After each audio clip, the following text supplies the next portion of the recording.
Hey Connor, I know this must annoy you to be getting a message from an old man after having to spend your whole day with him, but I just need to get this off my chest. I can't express in words how happy I am that this is happening. I've only known you for one day, but I've already gotten a pretty good assessment of your character. I would have never imagined in all my years that my little girl, Kate, would actually get this type of caliber of man. I mean, you really have your head screwed on straight. That's more than you can say for 90% of people out there. Everything from the way that you think about the world and your attitude towards work is impressive. You are far above your peers, and I'm not even sure a guy like you should be with a girl like Kate. Have you truly thought about whether or not this is the decision that you want to make? It's not too late to back out, you know? Well, hey, Cole. And here I was thinking that my day wouldn't get any better. Thank you for the kind words. I'm really grateful to call you my father-in-law. Oh, wait, am I getting a little bit too ahead of myself? Maybe it's a bit too early for me to say that. Look, officially you're not part of the family, but in my head you already are. I couldn't think of a better person that I want to marry my daughter. Cole, that really means a lot to me. Thank you for saying that. I guess all that hard work I put into getting ready today paid off. I mean, everything from planning the schedule to what I was wearing to how I would speak has all been planned. I know it might sound weird, but I was talking to Kate about the type of guy you are and how I could best impress you. I wanted to give the best impression today. Oh, what a bunch of nonsense. Do you think I really would have cared about what we did today? What I'm looking for is an assessment of your character. I want to see the type of person you are. I don't care about the type of activity we do. How you treat my daughter and what your lives are going to look like from this point on are all dependent on the type of man you are. What you showed me today is that I have nothing to worry about. I can send my daughter off to you and live my life at ease. She's in your hands now. Wow, I didn't expect you to say something like this, Cole. I especially didn't expect it after one day of meeting each other. You really think I'm that great of a guy just from this one occasion together? I certainly do. I mean, that's as long as you don't do anything to surprise me from this point on. I don't want to act like I'm this confident guy that doesn't see what's special in himself, but I'm not too different from the average guy that's walking past you on the street. Come on. That's a load of nonsense and you know it. You're a level above the common folk walking around. I know you don't want to admit it, but it's the truth. Take a look at this house that you brought us to today. This is the place that you intend to live with my daughter? A place like this wouldn't be cheap. And to think that you're actually taking out a loan on it. To me, that right there shows commitment and that you are willing to work hard. Oh, okay. Well, I might have misled you about the house, to be honest. I mean, yes, it's true that I want a home for me and Kate to live in forever. We want some place that's not just the beginning, but is also an end. We weren't gonna settle for some cheap apartment and work our way up to a house like this. We wanted it straight away. Unfortunately, because of that, I've had to stick my hands into my mom's pockets. She's the one that's paying off the loan for this place. She's using the money that my dad left her in his will. Her only stipulation is that me and Kate visit her on a regular occasion and that we pay that money back to her at some point. Something that I promised her that we can do. I've already made the calculations. I've already planned for the future. The house is as good as ours. Well, regardless, that still shows me that you're a hard worker. I mean, you actually made a plan for this type of thing. Can you think about the number of people that just run around all willy-nilly not thinking about anything that they do? You've made a pretty big decision here, and you've thought about how it's gonna work out. That's worthy of my respect. That's very similar to the way that I think. Is it really? If I'm being honest, when I met you today, I was getting a good impression of you, Cole. I mean, you're a really good role model. I wish I had met you earlier on in my life. The successful businessman who has sweated blood and tears just to get to the position that he's in. You must have been really passionate about what you've accomplished so far. I'm not gonna lie. It's been a long road for me. It definitely hasn't been easy to get to this position. Not only that, but it was year after year of torment and suffering. I mean, my wife was at every step of the way. She can attest to how painful it was back then. I gotta say, that is just absolutely amazing. I mean, your wife stuck with you throughout the whole thing, didn't she? If you ask me, that's true love right there. I don't think I'm gonna get that chance with Kate. I made sure that everything from this point on is planned and calculated. There shouldn't be any complications. There is no point where our life is gonna be thrown into turmoil. Because of that, I don't really know if we can put our love to the test. Yeah? Well, I'm not really sure if that's the type of thing you want her to go through anyway. I mean, my wife is a different creature. She's not unfamiliar with that type of lifestyle. It wasn't a shock for her when we had to do it for all those years. Looking back on it now, I can say that I couldn't have done that with anyone else. In fact, I owe her a lot. If she wasn't there, I don't know if I would have been able to wake up the next day. All of those times that I was looking at the numbers for my businesses, those were some really painful times. It's almost traumatic to think about. I always had coffee next to me, and it felt like it never disappeared. I was constantly drinking it so I could stay awake.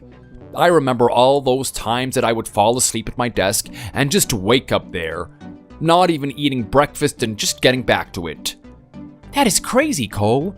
I had no idea that you were that type of guy. And I have to give props to your wife. I know that she would have been worried at that point in time. Well, in some ways you can actually blame her for the type of lifestyle that I had. I mean, she was the one that was encouraging me to keep going. What do you mean by that? Well, my wife found me in a very interesting time in my life. I was a deadbeat. I wasn't going anywhere and I was incredibly obese. After a long day of working a job I didn't even care about, I decided to take a different route home. I passed by a diner that I've never seen before and decided to check out what they had. She was one of the waitresses there. Despite my size, she recognized me instantly. Are you saying that she already knew who you were? That's a bit creepy, don't you think? No, don't get the wrong impression. Allow me to explain. You see, the fact of the matter is that when I was a kid, I was quite the charmer. I didn't realize at the time, but I had a lot of eyes on me, particularly from the girls. Among those girls was my wife. She had the biggest crush on me for the longest time. Thinking back on it, she would always hang around me. She would always be in my field of vision, somehow trying to get my attention. She was such a little cutie back then. If only I had noticed sooner, maybe she would have put me on the right track earlier. I wouldn't be the fat slop she had to put up with in that diner that day. Wow, that's crazy. So you're saying that you knew each other when you were in school together, and then you met when you were adults? That would have been such a euphoric experience. That's the beginning of how you guys got married in the first place, right? It's pretty boring compared to the story with me and Kate. The only thing special about us is that we work in the same place. Well, look, it's not too bad if you think about it. The thing I'm glad about is you're not one of those hooligans that she met on those dating apps. Having a little friendly coffee with her in the workplace is way better than tapping away on that phone for months on end. But anyway, the story doesn't end there. Do you think she would be married to me in that state? She's got better standards. My wife was really shocked to see me at that point in my life. And in all honesty, I was a bit ashamed of it. I was incredibly large, way different from how I was when I was a little kid. She remembered me as that skinny guy that was incredibly studious and wanted to do his best at school. I was incredibly athletic, known for my prowess in track and field. Now she saw the worst of me. She saw what I had become. I have to say she wasn't impressed looking at me. That's interesting.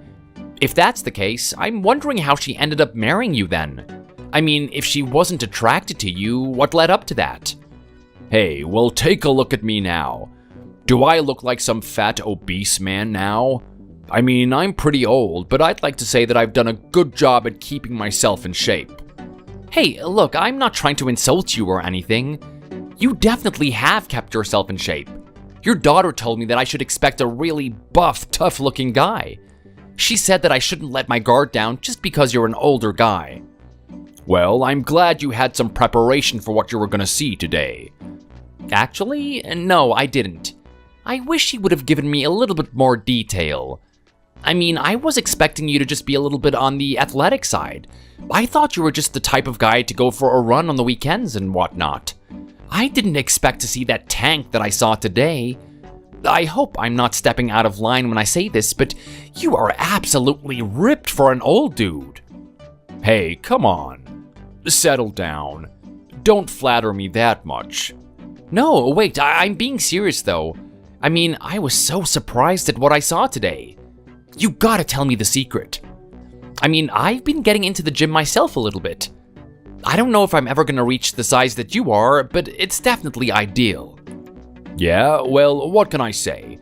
It's all about that consistent effort and a drive to please your wife. I know that we're at the age where we are now, but I want her to feel like she's got a catch. She's really got a prize of a man. I don't know if you've seen our photos together, but look at the smile on that woman's face. You know that there's not another man that can make her that happy. Hey, I don't need to look at the photos to know that you guys are an amazing couple. I can see the way you guys talk to each other, the way you laugh, the way you look at each other's eyes. It's like you've been dating just yesterday. Are you trying to tell me it's been like that your whole marriage? 99% of the time, I guess. But then again, every marriage has its off days. I am telling you right now, there are days when we absolutely hate each other's guts. She really does drive me mad sometimes. Wow, really? I can hardly believe that after that little cute display I was watching today. You guys even look cuter than me and your daughter. It's something to brag about, I guess, but you know what? No matter what, we've managed to keep the passion alive. When I met her in that diner, I couldn't help but fall in love with her. I wanted to do whatever it took to be with her. From that point on, I got rid of my unhealthy lifestyle. Every time I saw junk food at the corner of my eye, I just ignored it. Pretended it didn't exist. I started going for runs. I hit the gym. I wanted to see her as soon as possible. I was absolutely surprised at how much I could change myself. I didn't go to that diner for weeks. I didn't talk to her at all. I was just focused on myself and trying to become who I thought she would enjoy and want to be with. I wanted her to see the new me, not that fat slob she saw at first. Then, finally, I got to the point where I thought it was time. I lost all the fat. I looked like a totally new person. People said I could throw down with a Terminator. That's how much of an impressive physique I built was. I think it was only a couple of months since I last saw her. I walked into that diner and I walked straight up to her. She couldn't believe her eyes. No words came out of her mouth. At that point, I told her that I want her to get herself ready on a Friday night, and I gave her the time too. It was in the middle of summer, but I told her that I didn't want her to wear anything too flashy. I didn't want her to be in anything revealing. I wanted her to be fully clothed. I wanted her to pretend that it was winter. Did she actually agree to that? That seems really forward. You might have even scared her. I mean, you didn't even have a little bit of a chit-chat before you invited her out? I didn't need to. I gave her my contact information and the location of where we were gonna meet. We didn't talk that whole time. I was there waiting for her. You could have said that I was insane for staying there. Just accept that she's not coming. She's not into you. Your efforts are for nothing. It was right at that moment where that thought whirled around in my head and I started to walk away. But I saw her walking towards me. She actually came out that night. Sweating like a pig, she clothed herself up even more than I was expecting. Wow, that's really powerful, Cole. So you actually went on a date with her that night? Of course we did. We're married now, aren't we? We have to start somewhere. But hang on a minute. There's something that I'm not understanding here. You told her to dress up like it was winter, right? I can't imagine that she felt great about that. I mean, she would have been sweaty and stinky. Don't you think that was a really risky move to make on your first date?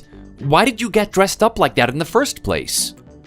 Well, look, I knew it was summer and I knew the typical way to go out on a date. I didn't want to bore her with some boring dinner at an Italian restaurant, something that she's been going to every week. I wanted to be a guy that shows her something different that actually excites her. It was a bit of a bold move, but I took her ice skating. Oh, wow, that's actually a really good idea. I bet she wasn't expecting that one. Now I'm starting to feel bad about how I got with Kate. I mean, I was trying to be the gentleman, work my way to her, be very slow. I actually ended up taking her to an Italian restaurant. And if I talk to her now, she says that was one of the more boring dates that we had. In fact, that restaurant that I took her to, she's already been there about 15 times. Well, there is just a testament to how well your character is. I mean, clearly she saw something in you. She wanted to stick it out that long.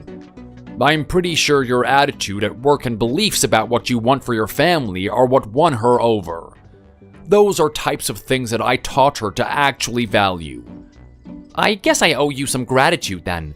So how did things go with your wife? Did you have many dates after that? We didn't need to. We had an amazing time at that ice rink. Falling over, making fun of each other, helping each other get up. I remember I was really struggling at it. She was actually a little bit better than me, and I had to get on one of those penguins to assist myself. It was an amazing night full of laughter and emotions. From that point on, we've been able to keep it alive ever since. That is crazy, Cole. It sounds like what you have is true love. You guys have been married this long, right? You haven't had any complications along the way? Nothing major. I don't know, it's a really beautiful thing when two people that are just right for each other finally meet. We didn't have to put much effort into keeping our relationship alive. But I'm really thankful that I met that woman. Because of her, I managed to turn my life around. I wanted to get into shape, and I wanted to build businesses all over the country. She's been my motivation for it all. Throughout all the struggles I had her in the back of my mind. I didn't want to disappoint her. It's the type of mindset that I hope you have towards my daughter. Who would have thought that I would be getting along with my father-in-law this much on the first day? You're like an older version of myself. That's exactly the way I feel about Kate. I might not be reaching the levels of attraction that you have, but I definitely want to work hard for her. Everything from the house to me doing well at work is so that we can secure a fantastic future together. I know it's a bit early and I'm probably rushing things, but I am so confident that I could have a baby with her straight after we get married. Wow, you're gonna give me grandchildren that early? That's gonna bring a smile to my face. I'd love to see some little version of me running around. I love Kate, but at the end of the day, I really wanted a boy. I wanted some kid that I could wrestle with, show him how to do things, show him how to be a man. But anyway, enough about me and my wife. My fantasies about being a grandfather can wait too. This should be about you. It should be about you and Kate. Are you sure that she's the one for you? What is it about my daughter that you actually like? Well, those are some great questions, Cole, and I had a feeling that you would ask me them at some point. Look, I just look at Kate like she's a really gentle and caring soul. I can tell that she's been raised the right way. I mean, she's polite to anyone she talks to. She treats everyone equally. She doesn't look down on anyone. If you don't mind me saying, she is quite a looker. That's definitely a bonus. Usually people of her beauty tend to develop this poor attitude towards others. They usually start thinking that they're better than everyone else. But just looking at Kate, it seems that she's very pure and she doesn't care about that type of thing. When I first met her, it was incredibly attractive. Yeah, well, being a fat slob like me, I wanted her to understand that everyone suffers at some point. They deserve our sympathy. Well, the lesson passed on to her really well. And not only that, there are some other things I really find amazing about her. In the workplace, she's an absolute gun. She gets all the work done and she's incredibly reliable. Everyone looks up to her and aims to achieve the amount of efficiency that she's been able to. I saw the type of personality she had and how much her head was screwed on. I couldn't help but be attracted to it. So I plucked up the courage to walk over to her desk in front of everyone and invite her out. I was sure that she was going to reject me. I mean, everyone in that office has this atmosphere of wanting to go on a date with Kate, but not having the courage to do so. We were all so afraid that she's going to embarrass them in front of everyone. To my surprise, she actually accepted. She got my personal contact information. What do you know? Good on you for having a bit of spirit. I should have had the same attitude back then. I was scared to get overly excited. I thought she was only doing that to save my face. But she actually messaged me afterwards saying that she was waiting forever for me to talk to her. Well, isn't that cute? If you ask me, that trumps my little proposal at the diner. Hey, come on. I've never heard a story like that before. That was pretty legendary, to be honest. So yeah, your daughter and I have dated for a while now, always supporting each other and dreaming about what we want to do. More and more, we grew affectionate for each other, and then I finally decided to pop the question. She said yes, and we decided to get this house. Then we met you, and here we are. It's a really beautiful thing, isn't it? I can see that you have genuine intentions with Kate. You're a good guy. I don't need to tell you twice to do a proper job in looking after her. I just hope you can handle her at her worst too. At her worst? Well, her and I have worked for a long time now. I've seen her absolutely in the dumps at work, not able to get anything done. I'm probably talking about something different to what you're thinking of. Do you think so?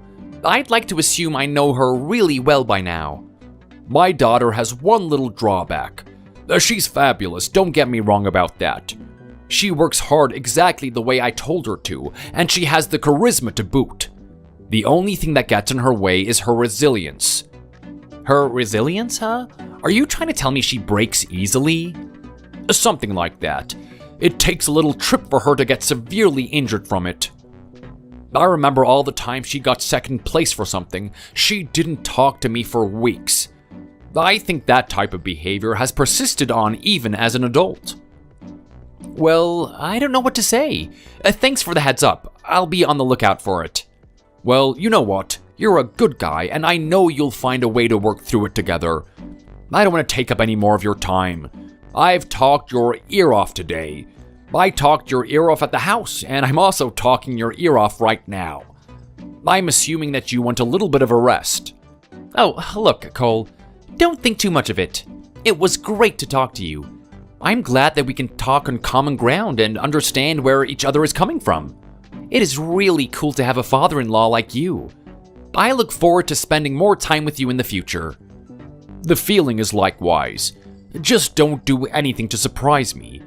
I'm putting 100% faith in you. Oh my god! Oh my god! Oh my god! Hey, babe! I know you're at work at the moment and I really shouldn't be spamming you with messages, but you know that thing that we were worried about recently? Well, look, I took a couple of tests and I think it's actually true! This is gonna happen! Hey, Kate, what's going on? I'm taking over things here at work because you've been sick lately. I'm telling you, I'm really bogged down with all that stuff that's left over for us. This better be important. I don't want to be mean or anything, but with everything that we've been left with, it's gonna take a real long time to finish. Okay, look, honey, I get it. I'm sorry! I know I left the workplace in the state it's in, and I'm distracting you now, but I just can't help but get this off my chest. You know what I'm talking about, right? Is this about losing your period? And all the weird symptoms you've been having lately, like the nausea and puking in the toilet? That's right! So there's only one reason that I'm excited right now, isn't there? Oh my god! Honey, you're not being serious, are you? Is this actually happening?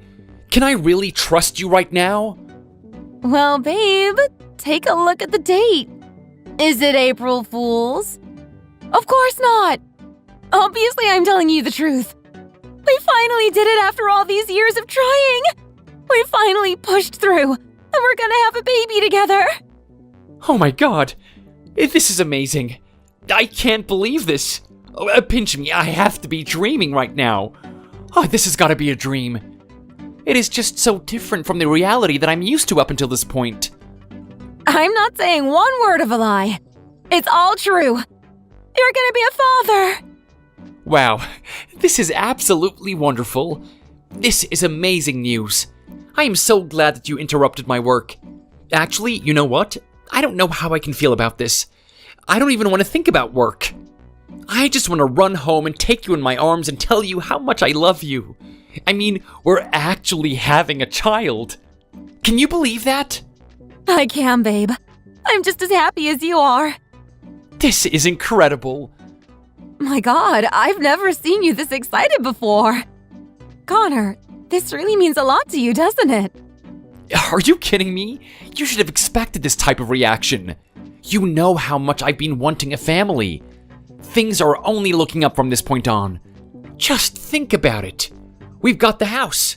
We've got amazing jobs. You're about to get that promotion soon. Everything's gonna be smooth sailing from this point on. I know. I know it might not seem like it, but I'm really excited about what's going to happen from now on, too. You know what? Let's stop talking. I'll get back to work, but we need to arrange some dates. Firstly, you need to let everyone know on Facebook and all the social media that this is happening. Secondly, we need to get in touch with your dad. He doesn't have any social media, but I'm sure he would love to know about this. Oh yeah, my dad. I wonder how he's been going lately. We haven't seen him in a long time. He's just off doing his own thing. I wonder if he's okay. He might be in a really bad place right now. It's really unlike him to stay away from us. Hey, well, look, I don't care what's happened to him. Think about how great this news is. I mean, this is his own grandchild. He's about to become a grandfather. He's gonna be ecstatic about it. I can promise you that much. Yeah, you have a point. I'm sure he's absolutely gonna love this news. Well, if that's the case, we should organize the time to go see him. How about we go this weekend? That sounds great. I had some plans with some work colleagues and whatnot, but I'm pushing all of that aside. Really?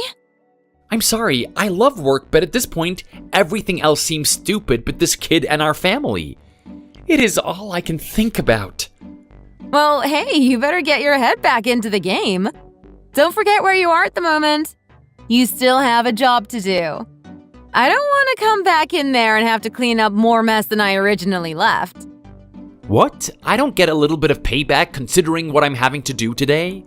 Oh, is that the attitude you're going to take with me? Hey, don't forget, honey, I can always choose not to have this baby. Are you sure you want to leave that workplace in a mess the next time I come in? You really know how to play around with me, don't you? Okay, fine. I'll make sure to put in a proper effort today. You're sick at the moment, so I want you to take care of yourself. Don't do anything strenuous. Whatever you want done today that you can't do, just leave it to me. I'll get to it when I get home. In the meantime, let's think of what we're gonna do with your dad. I think we should surprise him. Hey, that's not such a bad idea. We should come super early in the morning. Play a little prank on him. Nice. It's kind of similar to what he did when I was a kid. He woke me up at the crack of dawn and bursted party crackers everywhere. It was so cool. I'll never forget that memory. Well, you know what? We're gonna have to one-up him on that one. Let's bring the party crackers and also bring in the cake. We'll even have some music and a fanfare. He'll have no idea what is going on. Oh, I can't wait to see the smile on his face. This is gonna be something that he's never gonna forget. Okay, Kate, look, I know how you're feeling right now. I know what happened today was an absolute catastrophe. Neither you nor I could have expected something like this to happen. I know you're feeling really embarrassed and regretful for what we did, but I just need to break the silence. That was probably the coldest drive home I've had with you ever since we met each other. Someone needs to speak up about what happened. I know you must be feeling a mixture of emotions right now. You must be angry. You must be sad. You might even hate yourself. It's natural to feel this way, but I don't want you to blame yourself for what happened. We couldn't have known about it after all. Look, Connor, I know you're trying to be a good husband and everything, but I really don't want to talk right now. There's a reason why I didn't talk to you in that car. There's a reason why I went home, shut myself in the room, and locked it. There's a reason why I haven't been able to stop myself from crying these past few hours. I get that. I really do. Look, I just want you to know that I'm here for you. And I'm also sorry. I was the one that proposed to do what we did today. I was the one that wanted to go into that house blaring and celebrating what had just happened to us. I take full responsibility for it. Do you think your sorry is going to cut it? Do you think your sorry fixes anything? I can't even imagine how my dad would have felt with us storming in there. I can't imagine how disrespectful it was. I can't believe you let us do something like this. I know me saying sorry doesn't fix anything, but at the same time, I need to say it anyway. Yeah, well, how about next time you just use your head for once? Maybe you should message him before we actually do something like that. Get in contact with him. Actually see if he's fine. I mean, we did just barge into someone's house without their permission. Don't you see how intrusive that is? Look, honey, you're right. I get it. There are a lot of things that I could have done in this situation to avoid what happened. You're right to blame me. I understand. At the same time, have a little bit of mercy. I mean, how could I have known that something like that would happen? How could you have known? We need to be a little bit kinder to ourselves. I mean, it was a surprise after all. I thought if we messaged him beforehand, he would be alert to what we were gonna do. I thought it was a good thing that I didn't get in contact with him. But now I know that it was the worst thing that I could do. I think my dad's gonna hate you for the rest of his life for doing that. I mean, did you see him there with my mother cradled in his arms? I did. It only happened a couple of hours ago. I remember every little detail of it. Do you really? Do you really remember every detail? Because I'm telling you, there's some things that I saw that I wish I didn't. I wish I didn't see my mother there, pale as snow. I wish I didn't see the various types of items that were smashed and thrown all about the house. I especially wish I didn't see the look on my father's face as we stormed in there, looking at us with utter contempt. Okay, I'm listening to you right now. I get it. This has all been extremely traumatic. I am so sorry that we've had to experience this. I know you're taking it harshly. I can understand how you feel.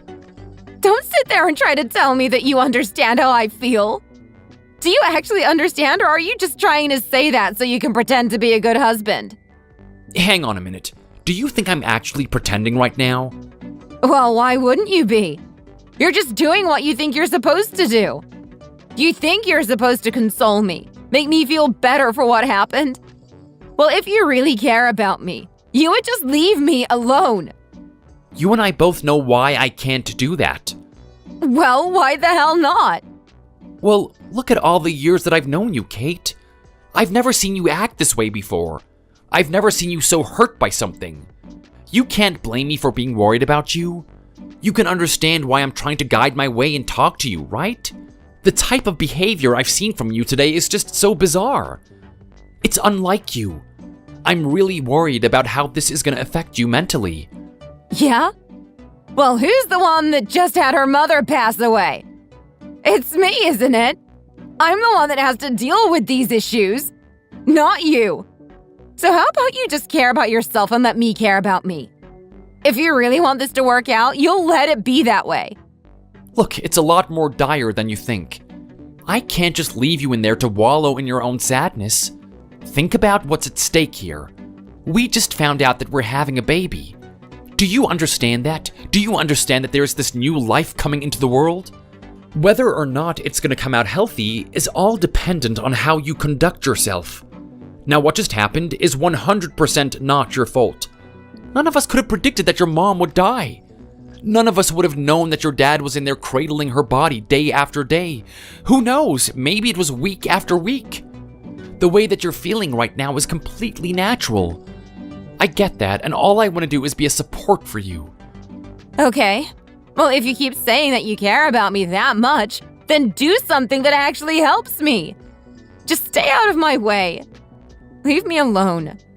You know why I can't do that. It's too risky. Think about our child. Your mental state is going to affect how it's developing in that stomach.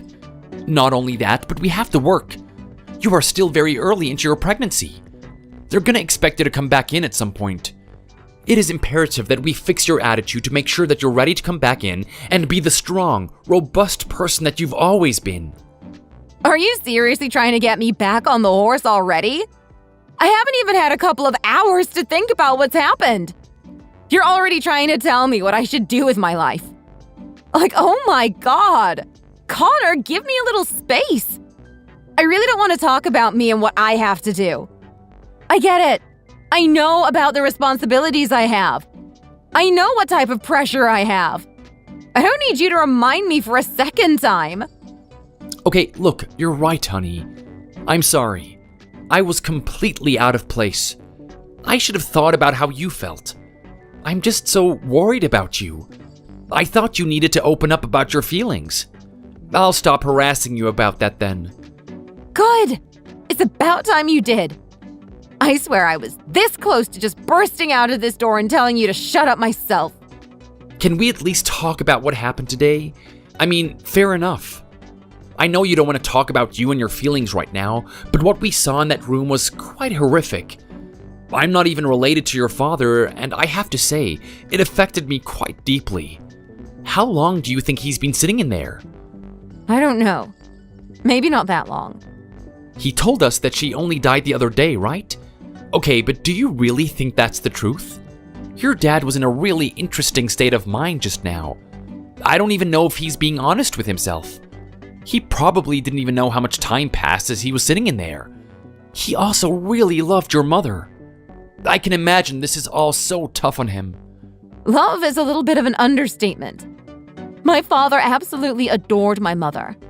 Apart from me, my mother meant everything to him. She was his whole life. She was the one that saved him. She was the one that was motivating him to be the person that he is. Every good quality that he exhibits and shows to the world can all be attributed to my mom. She has been the main motivation for him. And now she's gone. I know, right? I can't imagine how he's feeling right now. I think everyone experiences some level of pain in their life, but he must be under complete torture. I only wish that he had told us about this sooner. I mean, it couldn't have been healthy for him to be sitting there that whole time, just holding her as if she was alive, like she was gonna spark up soon. Yeah. Well, if you were in his position, maybe you would understand. You're right. I can't even imagine if that type of thing happened to you. I don't know what I would do. I'd probably do something even worse. Your dad was really angry at us for barging in on him today. But I think if it was me, I would just tell everyone to leave. I'd want to be alone with you. Yeah, right. Don't give me that nonsense. I know you don't care about me. Hold on a second. What did you just say? Yeah, just look at my parents. I mean, you've seen how much those two loved each other, right? That was a true relationship there. That's what two people who are meant to be with each other look like. That's nothing like us. It's clear that you don't love me as much as my dad loved my mom. How could you say something like that to me? That is not true at all. Come on, don't give me that crap. You and I both know it's the truth. Take a look at all the amazing things my dad did. He met my mom and he actually lost all of his weight. He devoted 24 hours of every day just to look better for her, to attain her love. And what did he do after that? Did you think he started slacking off? Of course not. Those two finally started dating, and he didn't want to stop there. He wanted to create the appropriate foundation for them. He wanted to give my mom everything. He created businesses all over the place, basically created an empire all for my mom. If that's not true love, I don't know what is. Okay, well, I'm not going to sit here and deny that what he did was amazing. It really does show how much he cared about your mom. And I knew her when she was alive. She was an absolutely lovely lady. I can imagine a lot of guys falling for her when she was younger. But come on, Kate, are you really going to sit there and say that I don't care about you in the same way? Of course you don't. I don't see you losing that much weight to be with me. I don't see you creating a dozen different businesses just so that we can have a fantastic family for each other. Okay, well, be as that may, I'm doing a lot of other things, aren't I? Like, think about it. I know that my mom was the one that bought this house and her name is on the loan, but I'm the one that's going to be paying all that stuff back, right? Not only that, but I've discarded all the simple, quick pleasures in life just so that I can have long-term pleasure with you. You never see me out here going to fancy restaurants all the time. You don't see me buying expensive luxury goods for myself. You don't see me going on trips to different countries every month. All of these things I could definitely do with my income, but I'm choosing not to. I'm choosing to have a fantastic future with you. To me, that is way more important. That's also true love. It matches what your father did. Yeah, but just think about it. It's not on the same scale. Like I said before, have you done anything to change your body for me? And I mean in a drastic way. I don't mean by doing a couple of reps in the gym. Well, look, I know your dad's story and I think it's amazing. Like, sure, if I was just some fat slob when I met you and I actually lost all that weight just to go on a date with you, I think that would be very beautiful and romantic. I'm not denying that. Then again, we met under the circumstances that we did, and I'm not regretful for it in any way. What do you want me to do? Should I purposely gain weight and then lose it all, just so that I can prove my love to you? Look, I don't know. You would do something of equal magnitude, wouldn't you? I want you to put some more effort in for me. I want to be your everything, and I don't feel that way. Okay, that is just ridiculous. When we met, I wasn't even in bad shape. And you know what? I'm going to the gym anyway. I'm not getting massive gains like every week, but at least I'm working towards something. You can't be happy for that? Yeah, well, look, I don't know. I just want you to make me feel like I'm important. That's the thing I need at the end of the day. I need you to make me feel that way. Well, that's not to say that I haven't been trying. I mean, even you have to admit that everything I've done so far has been pretty good, hasn't it? I barely spend any time to myself, and I'm always working towards our future. I mean, every promotion I get is for you. I don't even care about the money. Do you see me living it up like some big player? I don't know, Connor. I mean, I guess you're not the worst boyfriend in the world. You're definitely not on the level of my dad, though. So, look, I don't really know what I can say. I'm sorry, I guess. Speaking of your dad, what are we gonna do about him? He must be in such a bad way. Do you think I should just leave him alone, like you're telling me I should do to you? Of course not. My dad's in a different situation. Who knows how long he's been sitting there with my mother. He probably needs attention. He probably needs it right now, too. If you cared about him and you cared about this family, you would actually sacrifice a little bit of your time to go see him. Okay, well, I do have a pretty big schedule. I even booked the weekends to talk to a couple of business partners. I guess I can cancel all those just to make sure that the family's intact. Are you kidding me? You're only going to give him a couple of weekends? I want you to basically be living there. Are you serious right now? You want me to go and live with your dad? Do you know how far away he lives? It's gonna take me about 2 hours to get to work. I can't live there. It's just not feasible. Oh my God! And this is exactly what I'm talking about.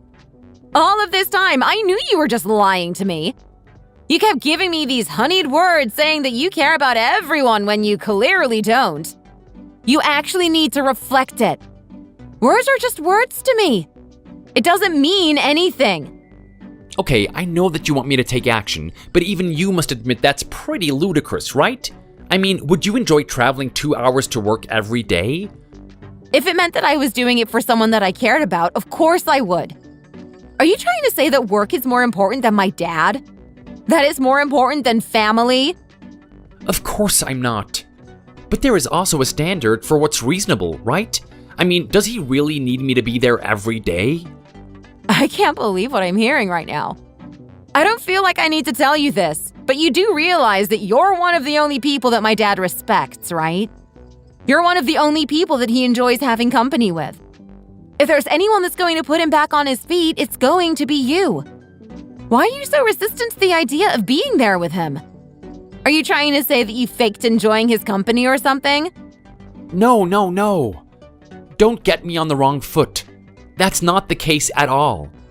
Okay, well, why don't you just go over there then? Stop being such a baby and complaining about it. Alright, look, fine.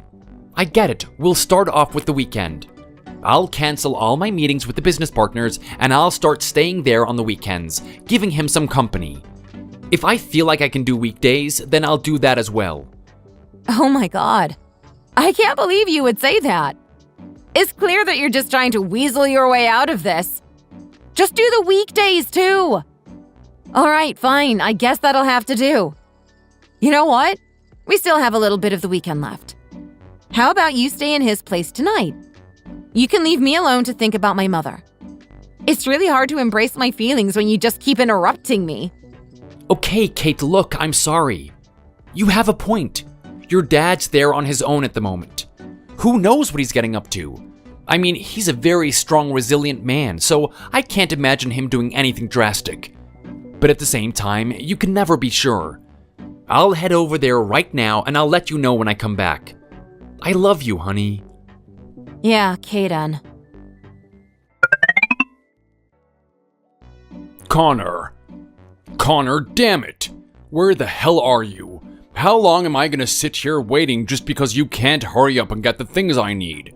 When you said that you wanted to come here and help me, I was expecting you to actually, help me. I didn't give you permission to drive my car so that you can be a hooligan and show it off around town. I actually expect you to do something with that car. I've given you a task and I want you to do it immediately. How long is it gonna take you? Hey, Cole, I have to be honest. I wasn't expecting you to send me a message like that so fast. I only just left the house 5 minutes ago. What's the rush? What do you mean, what's the rush? You may have left the house 5 minutes ago, but that's 5 minutes too late. When I say I am hungry and I need food, I need it immediately. I didn't give you that car just so that you can go on a cruise drive and enjoy yourself. So how about you just hurry up already? What do you expect me to do? Just teleport to the shop for you or something? Oh, come on. It's only been 5 minutes. Give me a break here. That's not the type of thing that I want to hear. Stop giving yourself excuses. When I tell you to do something, I want it to be done. I mean, weren't you that type of guy? You were giving me that impression the first time that we met. If there's something that you need to do, you just do it. You don't need to make any excuses for it. What happened to you over the years, Connor? Or are you losing your grip? Or maybe it's not that. Maybe you're just lying to me back then. Look, I get it. You're hungry and there's an urgency here, but at the same time, criticize me within reason. I haven't even been gone that long. I'm sure you can wait a little bit longer just to get your pizza. That's really some way to talk to a guy that just lost his wife. It's clear that you don't have any sympathy for me at all. Here I was thinking that you were family, thinking that you were an honorable man that looked out for people around him. Now I see your true colors. You're not actually a hard worker at all, are you, Connor? I don't know about that. I'm basically working 24/7 now. I'm working throughout the weekend. I'm working when I'm here with you. I'm doing everything from your cleaning, cooking, and getting whatever you need. Now, I'm not trying to sit here and complain about it, but a little bit of appreciation would go a long way. What do you mean, appreciation?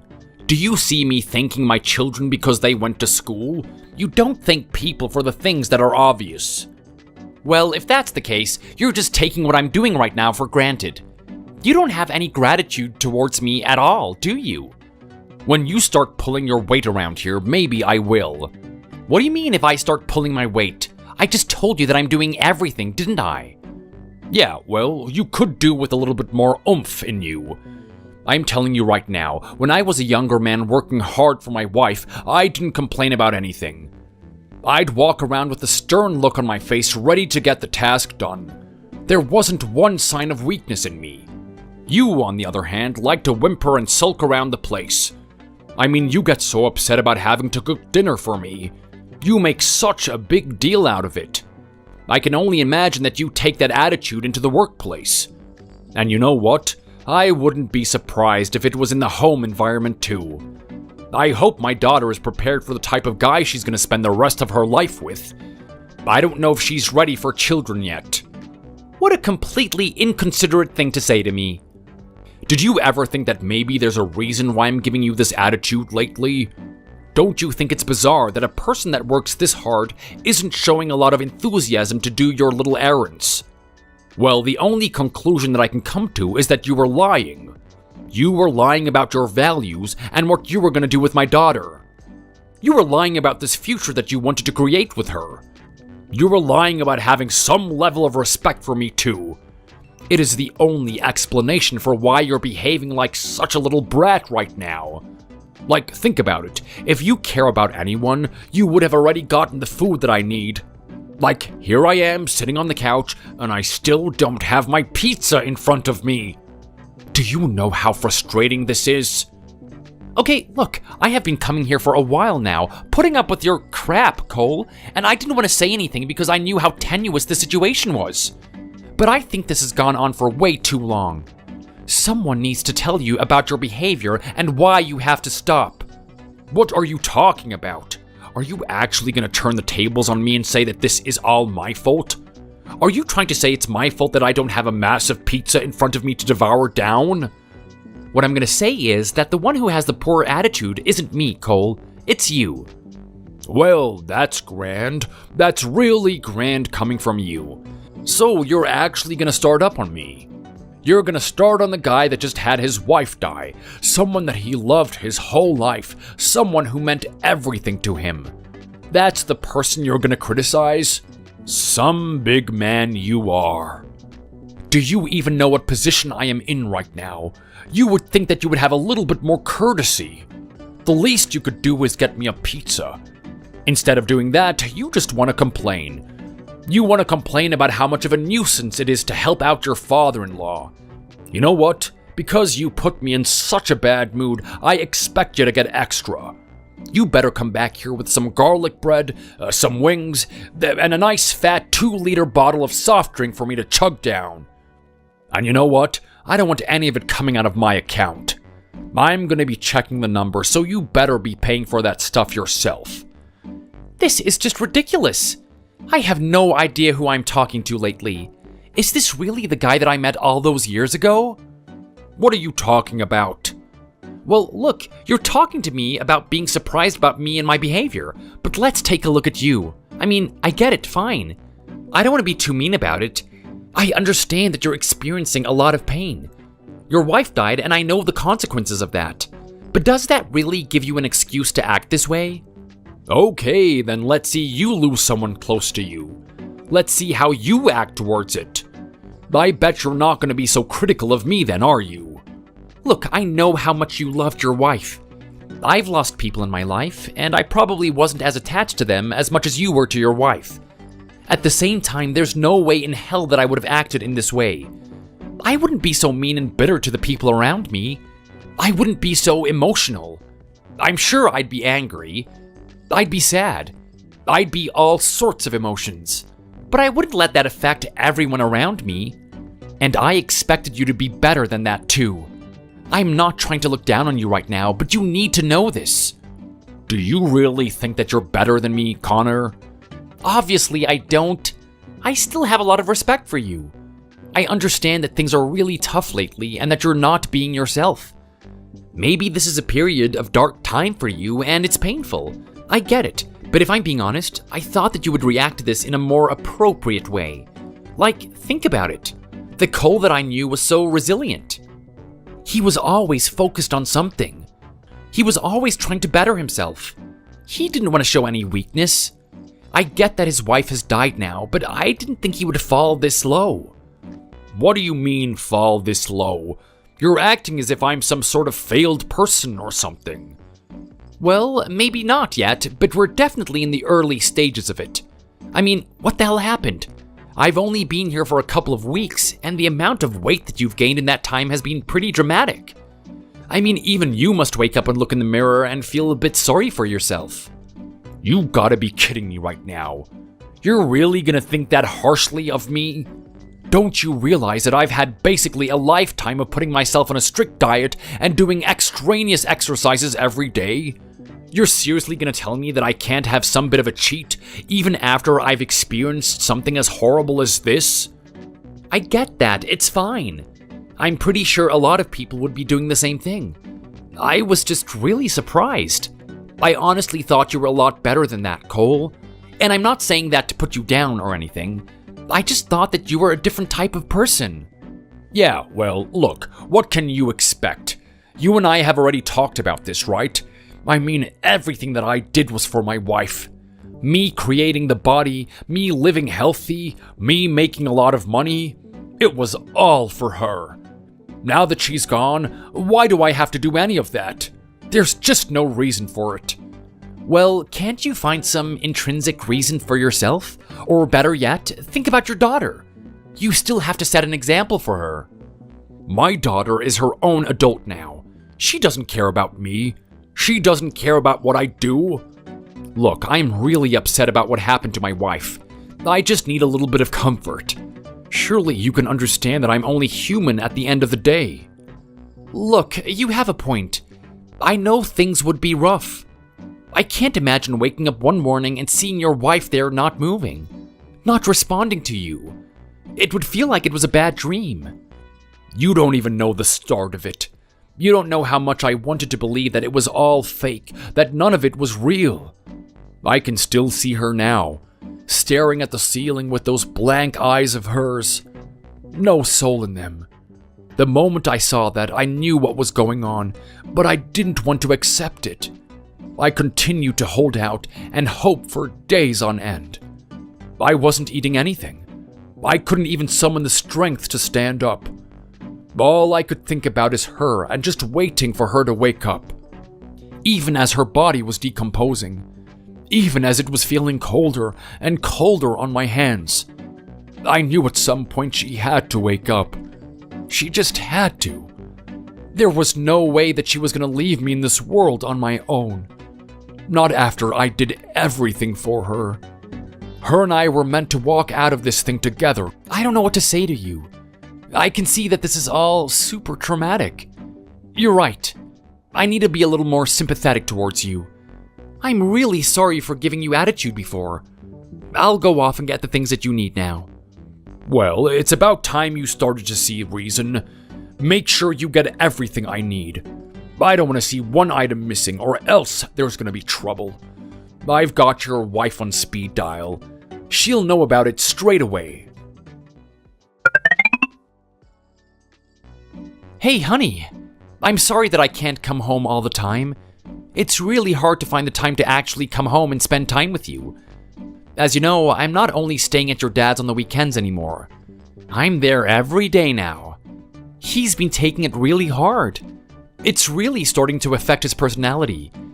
I mean, I kinda don't want you to see him. You're probably not gonna respect him as the dad that you always knew. The way that he's been treating me is horrible. I have to do all sorts of things for him. I know you might not believe me, but every night I stay there, I'm thinking about coming back here. I'm thinking about staying with you and our child. Anyway, I'm home now. I just spent the night looking after him, cooking his dinner and whatnot. I was hoping to see you here and spend a bit of time together, but you're not here. I'm just curious as to what's going on. You're not at work doing overtime or something, are you? Oh my god, look at you, nosy as usual. You just can't stick to your own business, can you? How much do you want to keep tabs on me? Don't you know it's kind of creepy?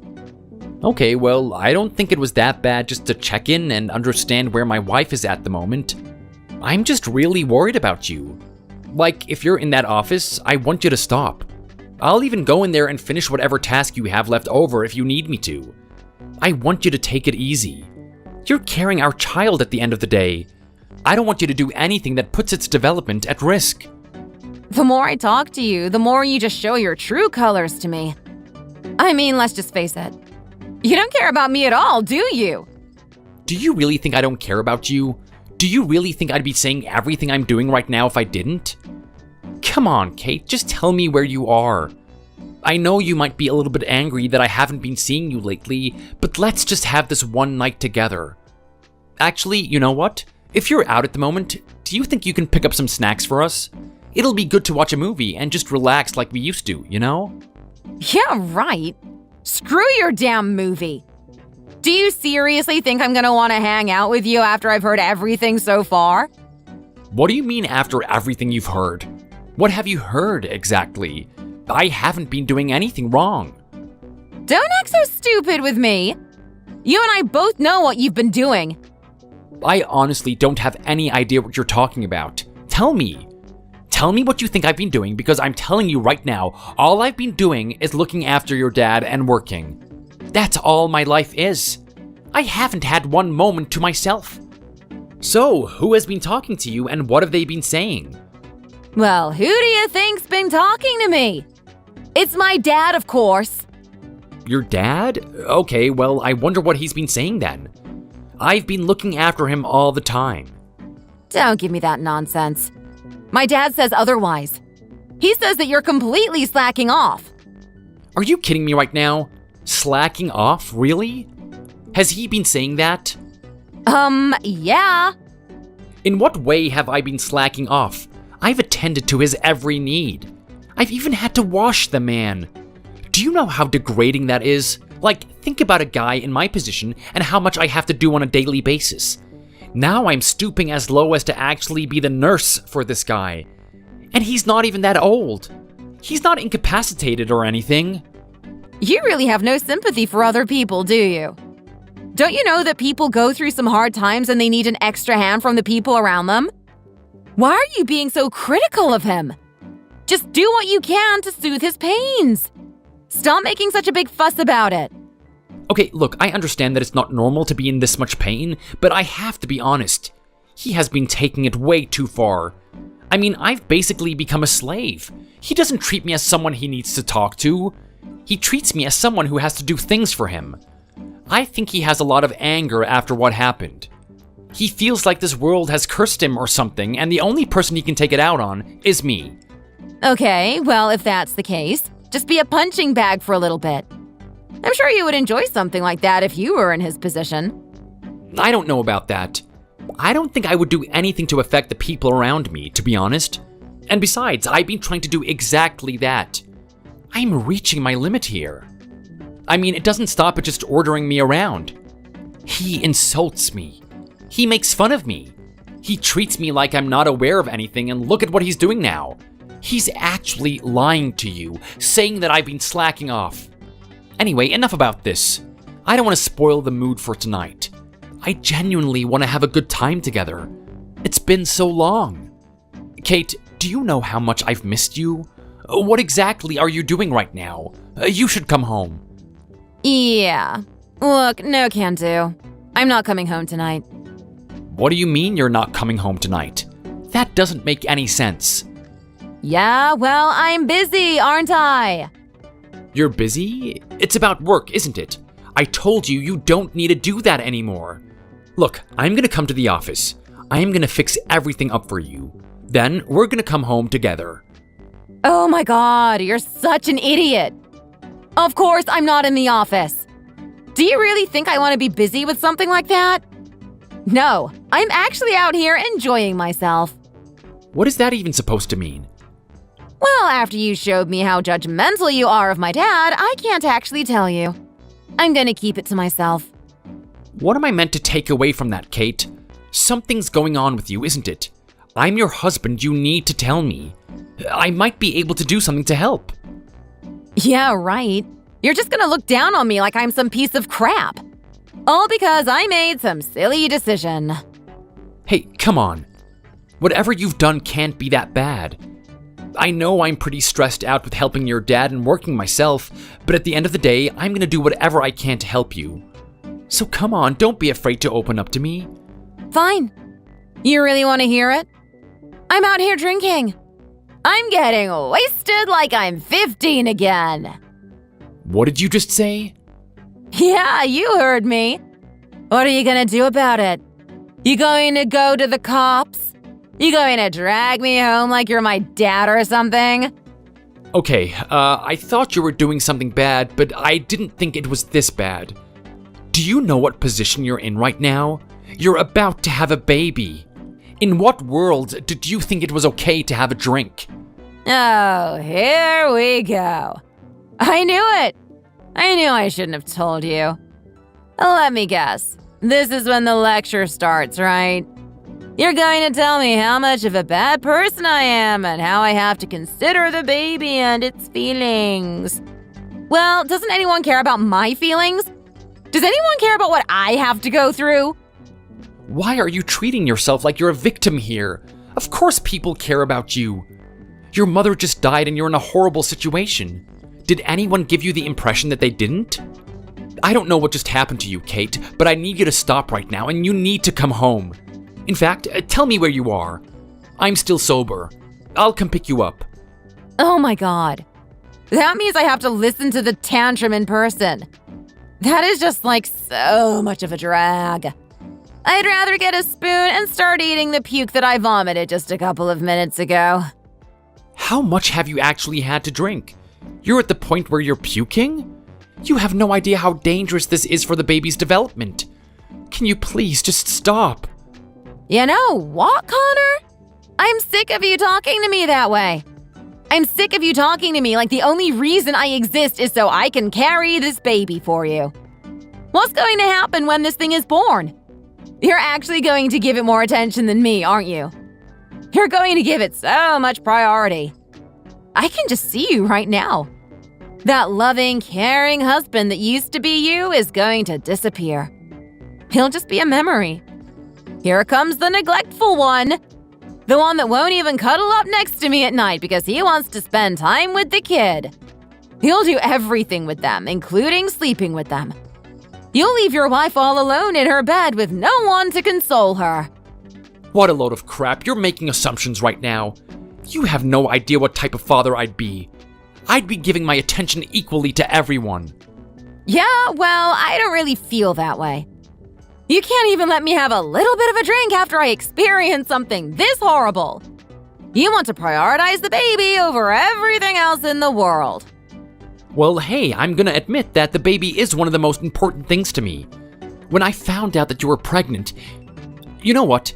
I don't even need to explain how excited I was. You saw it for yourself. But just because I'm really eager for this baby to come out healthy doesn't mean that I don't care about you. You're still gonna be my honey at the end of the day. I don't want you to forget that. Yeah, whatever. We'll see about that. I know you're going to ditch me. Your lies aren't convincing me otherwise. Okay, I need to say something. I understand that it's not just your dad that's affected by the way your mother passed. I know it's gonna have an effect on you as well, but I can't help but feel like something else is going on here. Yeah, well, that's my problem, and you have your problems. Your problem at the moment is trying to get along with my dad. I think you should focus your efforts there. Okay, look, don't try to change the subject here. We need to address this little drinking problem of yours. I can't believe that you started drinking just because of your mother. Now I'm worried about everything else. I need to know how things are at work. I mean, I barely see you there. You and I work in different departments, and even so, just from the chatter, I've heard that you haven't been at work much. How is everything? I know they were considering you for a promotion soon. Oh, I hope you didn't screw that up. Oh my god. Can you just, not talk about it? I really don't want to think about it any more than I already have. Look, I'm fine. Just leave me alone. This has something to do with the promotion, doesn't it? Something happened. Look, I told you I don't want to talk about it. Can you just leave me alone? Kate, I'm your husband. We're not stopping this conversation until I know what is going on. I said I'm fine. Kate, just spit it out already. What the hell happened? Okay, fine. Look, they didn't give me the promotion. They said I wasn't worthy. They actually said that? Oh, look, I'm sorry, Kate. I know how hard you worked for it. Don't treat this like it's the end of the world, though. You're gonna get your second chance. This is just one promotion. You had a terrible experience recently that's affecting your performance. Just give it a little bit more time, and you're gonna get your shot again. No, you don't understand. The thing is, they've been thinking about this for a while. They were thinking about this way before my mom passed away. Apparently, they didn't have much hope for me in the first place. There was another girl that was doing really well, someone I know. Actually, I didn't even consider her my rival. Little did I know that she was actually one of our best workers. When you look at the numbers, she can definitely get you the results. I was so surprised. My worldview shattered. Here I was walking around that office thinking I was the best, thinking I was better than everyone. Now I just feel like a piece of crap. I was actually one of the worst. Hey, come on, don't say that. Just because you lost to some girl doesn't mean that you were the worst. You're still a great worker. I mean, you're in the position that you're in, right? That counts for something, and you need to realize that. No, look, you just don't get it. When I say that I'm the worst, I'm actually the worst. The management and higher-ups were actually thinking about demoting me. They were saying that I had a long run of doing really well, but lately I've been slipping up. I just can't bring in the numbers that they want. That's not to say I haven't been trying. It's just that there were other people that were meeting the quota a lot better than I was, actually. With my work performance already pretty bad and the trauma of seeing my mom dead, it had its effect on me. It was inevitable that I would get that demotion. Oh my god, honey. Are you serious right now? I'm sorry. I am so sorry. I can't believe this is happening. Look, this is just one hurdle. Think about your parents. Your dad used to talk about how there were some really rough times and that life would test them. They would go through years of pain together to see if they really loved each other. I know this is going to be really hard for you to hear, but maybe this is just a test for us. This is going to be a test to see if we can pull through. Let's look at the plus side. At least I've kept my position. We're still earning a reasonably high income. We can do this. Just trust me. Well, isn't that just great? Here's Kate, the loser. She's so bad at her job that she actually loses it. But thankfully, she's with the amazing Connor. Oh, he can do anything. He's a superhero. He can work, look after my dad, and also support the income that I've lost. I bet you just love being in the position that you're in. Hold on, okay, don't get me wrong here. I'm not trying to say this out of arrogance. I'm trying to say that we can pull through it if you're willing to. You know what, Connor? How about you just leave me alone? I don't think we can have a healthy conversation with each other. Every time I talk to you, I just get put in a bad mood. You never think about how I feel or how your words would affect me. You're just so selfish. I've had enough of talking with you. Oh, come on, Kate, don't say that to me. Look, maybe I say some things to get on your nerves, but I'm just telling you the truth. I am here for you. I truly mean that. Yeah, right. If you can't even stay a couple of weeks at my dad's without complaining about him, how are you going to deal with me? How about you do what you're supposed to do and go back and help him? If I find you in our house tonight, there's going to be trouble. Oh, Kate, you can't be serious. I'm dead serious. Stay away from me. That has got to be one of the most challenging experiences I've had in my whole life. I think things are getting way too far with your dad. We need to do something about this. Do something about what? Are you still having that shrill attitude with him? I keep telling you, you have to stop rushing him. Let him get over my mom in his own time. Look, I know he's in pain and everything, but this is just way too far. I mean, Kate, you need to see the size of this guy. I could barely fit him in the car. I had to squish him in there, and he was complaining about how cramped it was. He told me to get a bigger car. Yeah, right. I'm not gonna believe something as stupid as that. Don't you realize that my dad was so big about exercise? He used to participate in triathlons and everything. Look, don't think I don't know that. Before he turned into the guy he is now, he would talk about that type of thing all the time. I've seen all the photos. He was definitely an amazing guy. But I need you to listen to me right now. It is getting really bad. He's turning out to be enormous. If we don't care about him and his health, he's gonna be the next one to go out the door. Don't you realize that the type of diet and the lifestyle he's living right now isn't healthy? There you go again with all the judgmental stuff. You judge me for having a drink every now and then. You judge my dad for eating too much. Do you ever think that it might get on our nerves? You don't see us judging you, do you? I can't wait till something bad and horrible happens in your life. When that time comes, you're gonna know exactly how we feel And you're gonna regret the treatment that you've been giving us recently. What is that even supposed to mean, Kate? What treatment am I giving you guys?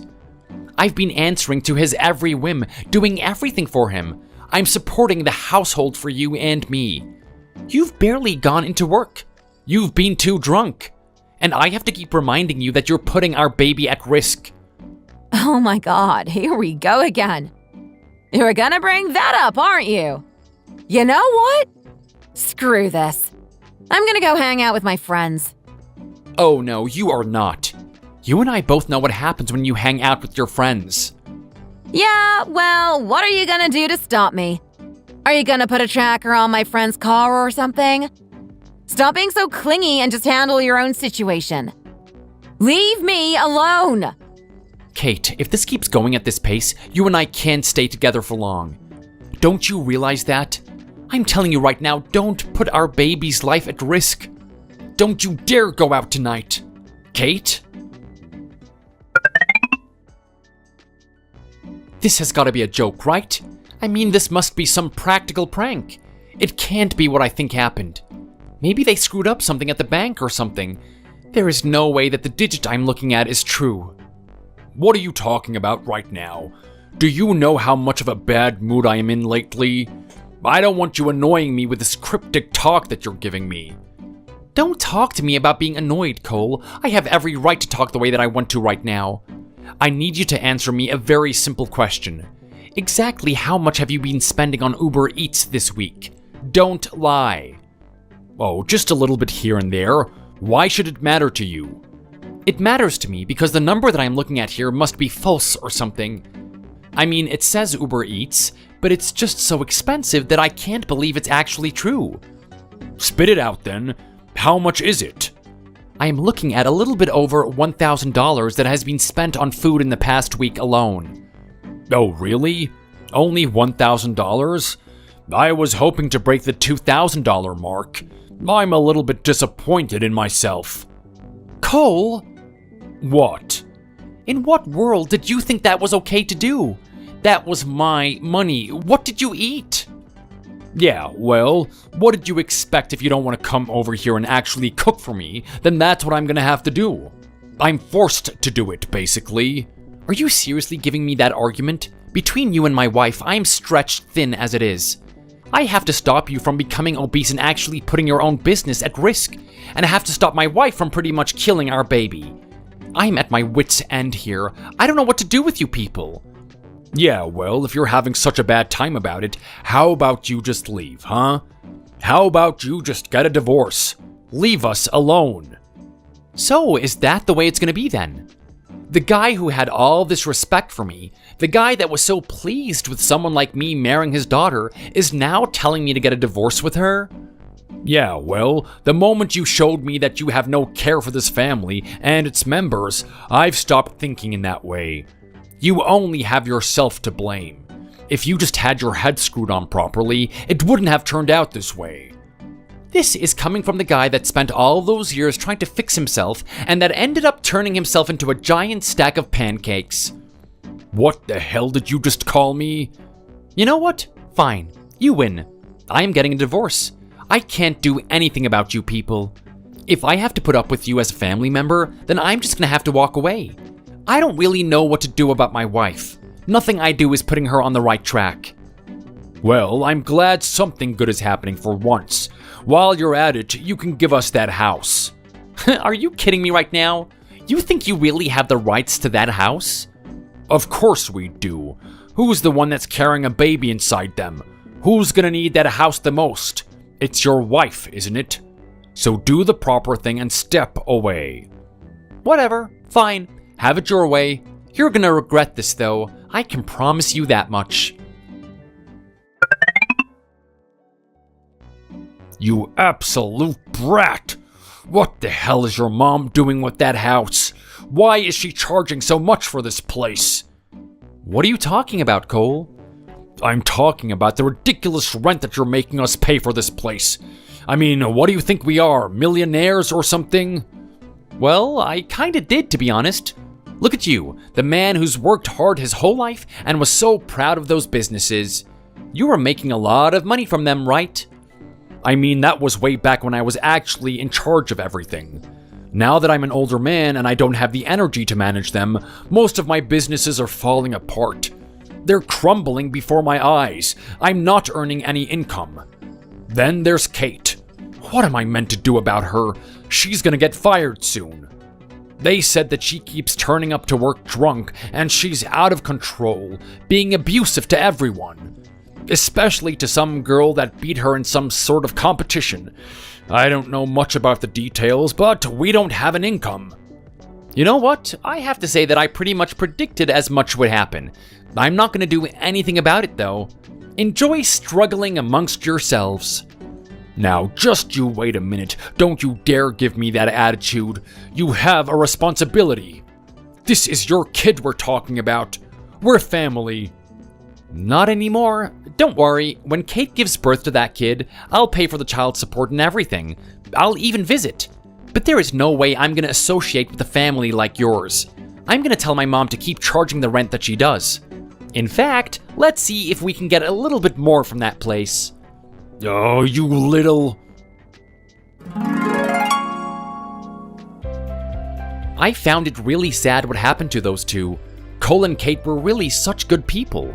When I met Kate, nothing could stop her. I never met a woman like her. She was great at everything. I mean, sure, there were a couple of times where I noticed her slipping. I could tell that she didn't take loss too easily. I guess passing up that promotion at work really affected her. I mean, she honestly took a turn for the worst. She wasn't even that much of a heavy drinker before. Now it's the only excitement that she has in her life. The Cole that I knew also wouldn't let something like this happen. He always had this vibrant and positive attitude. He was honestly a massive inspiration for me. The image of him there, cackling and still enjoying his wife's company, was something I admired. Something I really wanted to have with Kate someday. But now, after I've seen what's happened after that special person passes away, I can see it's not as great as I thought. It's a double-edged sword with a very sharp edge. To be so attached to someone, to have someone be so important in your life that when they're gone, everything just falls apart. You just turn into this vile creature that is detested by everyone. I honestly didn't want to become like that, and I took this as a life lesson. The two of them from that point on were suffering under the rent that we were charging them. They treated me horribly, and they had no care for the baby. I even expected Cole to say something to Kate about her drinking, but he seemed to only care about himself and what he could eat that day. They tried to live in that house together, but because of Kate's alcohol abuse, she started to become really belligerent. I was tough at first, but decided that I didn't want to be too mean to them, so I suggested that they move out and find an apartment together. Especially with the fact that Kate had my child. A couple of months passed, and it was coming up to the period where they predicted that she would give birth. There was a little part of me that was excited, but also scared about what I'd be seeing. As expected with all of her alcohol abuse that she was engaging in, and also the stress from the household, she wasn't able to give birth to the baby. She took that quite harshly, and she took to the drink even harsher. I was also down in the dumps after hearing that. There was a little part of me that was excited to have a kid. But then again, there was a part of me that was relieved. If there was some miracle where that kid actually survived that, who knows how much it would have been set back for life. I hope she learned her lesson from that. As for me, on the other hand, I don't want to take my experience with those two seriously. It's definitely unfortunate that what had happened happened. I lost a girl that I was really excited to spend the rest of my life with. The image of the type of man that I wanted to be was also ruined. But at the same time, I still remember that guy I met on that first day. The man that I had mutual respect for, and he also respected me too. I am still going to be the type of person I strive to be. I'm not sure if I'm going to be ready for a family at some point, but I'm just going to breeze through life and see who comes along. It's going to be a tough journey, and I don't know if there's someone out there for me. I'm not going to be like Cole and have an amazing woman next to me, bruising through it with me. I am going to do it all on my own. That is, unless someone actually wants to join that ride with me. Now, Grace. As long as you're okay, then we'll always be okay too. Whatever you do and whatever you choose in life, we want to be there with you, supporting you every step of the way. And while I still mean all of that, as your mom, I would much rather you take a much more comfortable path in life rather than having to worry about you all the time. You must remember, We are still your parents after all, and you are still our daughter. It's just because we care so much about you is all. I know. I totally understand what you're saying. I really do. I even understand everything about why you opposed our marriage to begin with.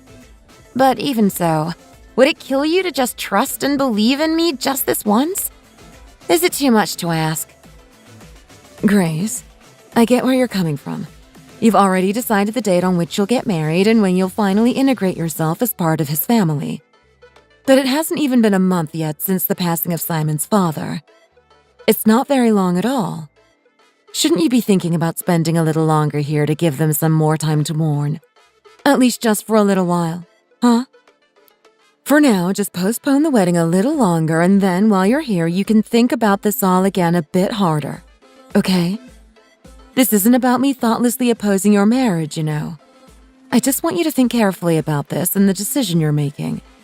I understand he's somebody you want to spend the rest of your life with, but considering that, you really must think carefully about the future.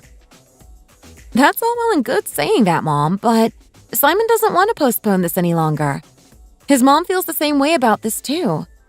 Unfortunately, as you're already well aware, when Simon's dad was still alive, he ended up getting himself into a huge amount of debt due to the greed of his businesses. So if I'm honest, I also worry a lot about how much that kind of stuff is going to affect me in the future too. So I get why you're worried. But you know, they said that through the money they received from his life insurance, it's more than enough to settle whatever debts still remain. Simon's mom even assured me in person that she'll make sure to see that it all gets paid off herself. So really, Mom, there's no need to be worrying about anything from now on, okay? You've just got to trust me a little, okay, Mom? Things will work themselves out just as they are. So just give it a chance, please.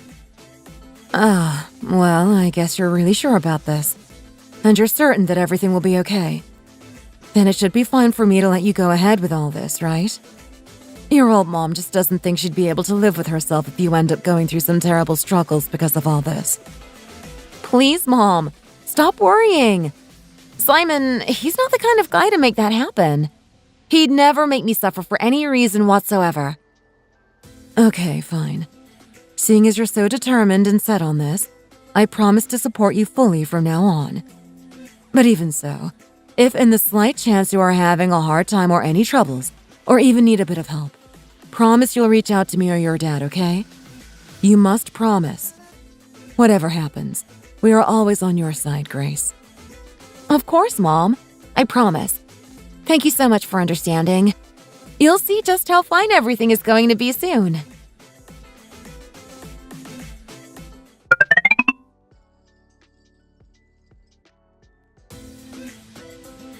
Here you go, guys. One for each of you. It's a wedding invitation. The design is so cute, right? It looks so much better than it did on the website. Whoa.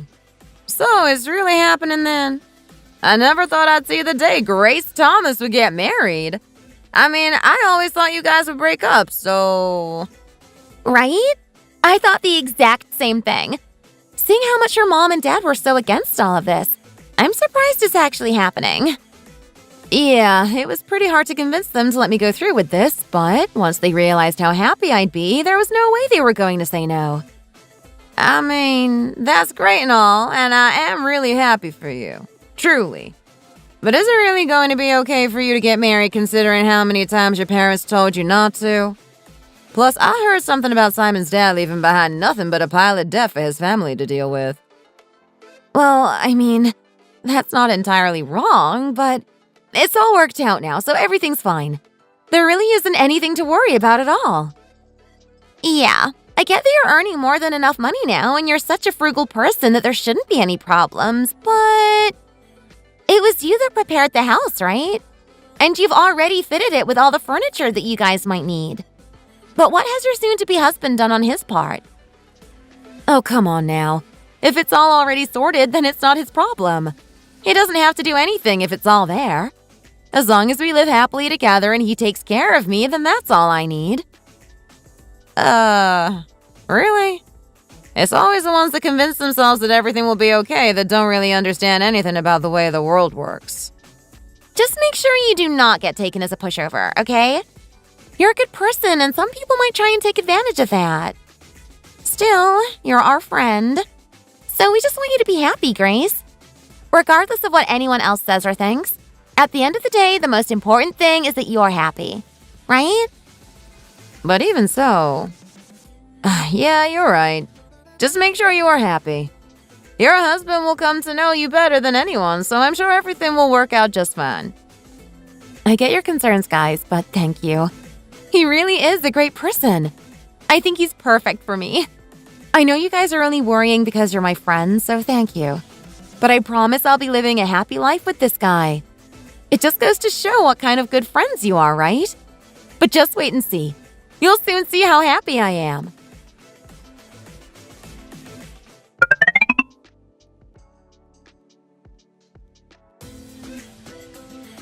Oh, Grace, you look wonderful. After today, we really will become like mother and daughter. I know that it must have been a great struggle for you to get the marriage to go through and get to this point. I just wanted to say thank you for seeing my Simon in such a good way and for loving him as you have up until now. Although his father was a no-good loser, I promise that Simon is nothing like his father.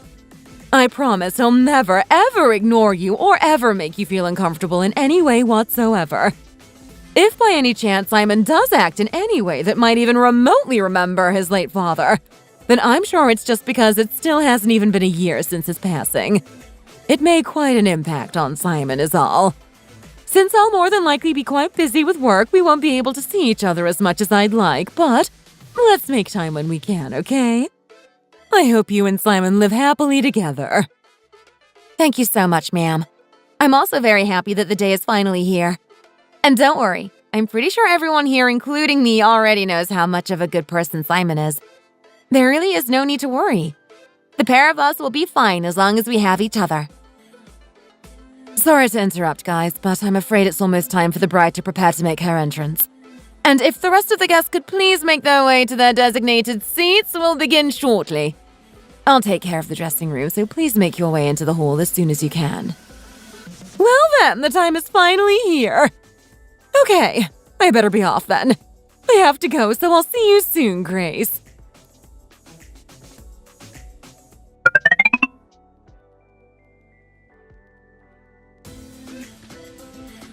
Hello? Mom? Are you home? We've arrived. Oh! Simon, is that you? You're back a little soon, aren't you? How are your travels? Did you guys have a good honeymoon? You didn't have any trouble or problems now, did you? No problems at all. We had a blast, really. We made memories that will last a lifetime. Oh, and we also bought you a gift, too. A gift? Why, there's really no need for that. I'm just glad the pair of you had a lovely time. It's not quite lunchtime yet, but I imagine both of you must be starving, right? Here, come on in and take a seat. I'll fix something up for both of you. Huh? Mom? Mom, what is this thing? It's over here, too. What is this thing all over the place? Huh? Simon, honey? What's all the fuss? Is something wrong? What are all these tags on everything? Are you planning on selling a bunch of stuff or something? Well, you see, it's really no big deal. How about we eat first, okay? You must be hungry after all. Let's take our time having a nice meal and we can talk afterwards. I mean, I'm not exactly starving, but... Mom, why are these things absolutely everywhere? Fine. As I'm sure you're both already well aware, after your father passed away, we received a pretty hefty payment from his life insurance company. Well, we used all of the money to escape the seemingly endless amount of debt he accumulated through the mismanagement of that business of his. He was, for the most part, as well as me, under the impression that the insurance money would be more than enough to handle the cost of all that debt. But then, of course, the pair of you got married and there wasn't really any funds left to help pay for it. Then after the pair of you went away on your honeymoon trip, some people came over here to put repossession tags on all of our things. It seems that even after his passing, that man's darn wreck of a business is still causing us stress and ruining our lives even now.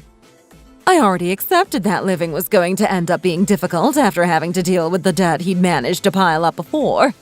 But thanks to all of his gambling with businesses, it turns out he'd taken out another loan, so now we've had to accumulate even more debt because of that man. As for me, well, I don't even think I have any way of feeding myself from this day onwards. From today, everything that you see before you in this house, including all the clothes in my wardrobe, will almost likely end up getting repossessed. But even so, seeing as you guys have come back from your honeymoon, I thought I'd invite you over here one last time for a final meal in this house. I would love to say I'm surprised, but knowing my dad, I'm really not. How on earth did that guy end up getting himself into such a big mess like this? So then, now what? Mom, what are you going to do? No, why didn't you ever mention this? You should have told me about this, Mom.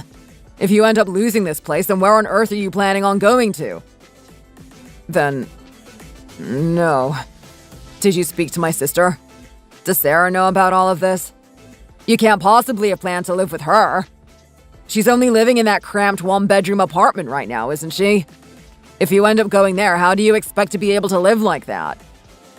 Well, yes, it might be tough for me to go and live there, but still. There's no way I could possibly place that burden on the pair of you. You've only just gotten married, after all. Besides, I couldn't bring the newest member of our family into this. It has nothing to do with poor Grace here. She's never even seen the darn man's face that has caused all of this trouble and suffering. So there was no way I could cause her to suffer because of him, too. Oh, please, don't think like that. I know you must have been terribly worried, but even so, we're family. And families are supposed to help one another. Besides, how could I possibly just leave you to fend for yourself all alone in a situation like this? I'm afraid I'm too ashamed to even show my face to you, Grace. I'm so sorry you've had to be brought into all of this. I told you both that I'd sort this entire mess up myself, but I've done nothing but let the pair of you down. I'm so sorry, Grace. That debt-dodging husband of mine. He escaped this life and all of his debt along with it. I hadn't even seen him for a good while before he passed away. But even after his death, it's still me and my family that have to deal with the consequences of his failures. Even now, my poor daughter-in-law, who is so undeniably beautiful and kind. I can't even bear to face you because of that man. I really can't tell you how sorry I am for all of this. Please, there really is no need to apologize. Like I told you before, we're all family now, aren't we? In that case, we can sort all of this out in no time. But this time, let's do it together, okay? As a family. Yeah, Grace is right. First things first. I'll take a look into the loan that Dad took out all those years ago. But before that, let's all calm down and have something to eat, okay? Then after lunch, go and pack up your things and come over to our place. You can come and stay with us for a while, okay? In the meantime, I'll do what I can to try and save this house and get everything back in order again. Yeah, exactly. That sounds like a good idea. You can come and spend some time with us at our place, ma'am. Plus, we already have a spare room that's not being used over at our place, so it won't be any hindrance towards us at all. Please, ma'am, you don't have to say sorry for anything, okay? Are you both really sure? Oh, thank you both. Thank you ever so much.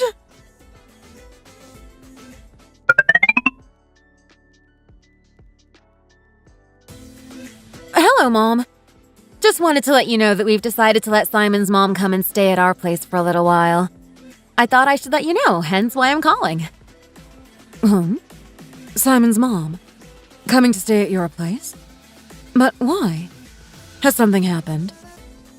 Well, you see, as I told you before about Simon's dad, well, it seems that on top of all the debt he had piled up, it looks like he also ended up taking out another loan that he couldn't pay back before he passed away. What? Are you serious? Tell me that's not true.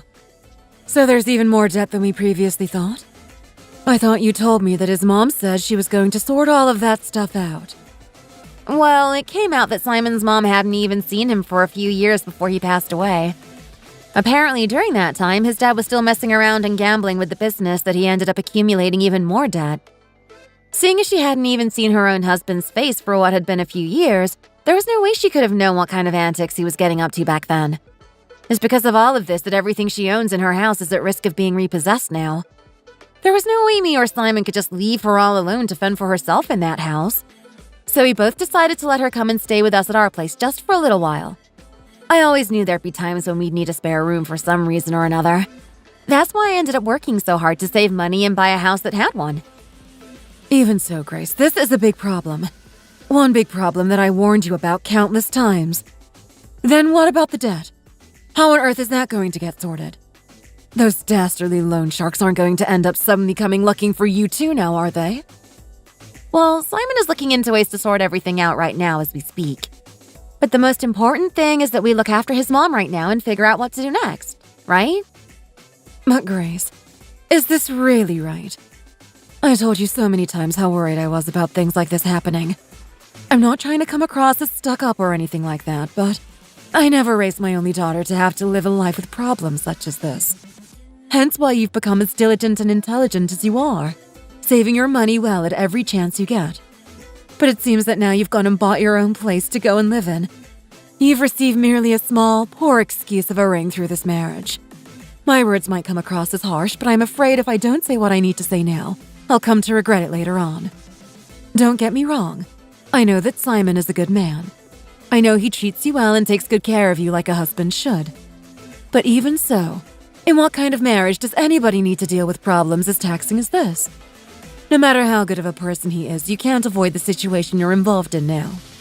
You have to remember you're not an in-law to me. You're my daughter and the most important person to me in the world. However, as soon as you got married, all of these problems have arisen because of Simon's father's debt, just as I said they would. And now suddenly it's down to you and your responsibility to take care of his mother in your own home. I'm sorry, but what kind of husband expects his wife to do that kind of thing? Surely Simon understands that this isn't of any relation to you, right? Grace, my darling, your father and I raised you as delicately and tenderly as a flower as to ensure that you could live a good life and not have to cause us to worry about our only daughter. But just look at what's happened. Just as it always does in nature, the prettiest of flowers always end up getting surrounded by weeds. If things carry on as they are, then soon you'll end up just like that too. And I can't afford to let that happen. Mom, I'm afraid if you're really going to talk that way and say things such as that, I'm going to have to stop talking to you. As of right now, everything is fine. I'm not having any issues at the minute, okay? For now, try not to say such harsh and irrational things so hastily and just wait a little while for things to sort themselves out. But Grace... Look, I've got to go, but I'll call you again a little later on, okay? Goodbye for now.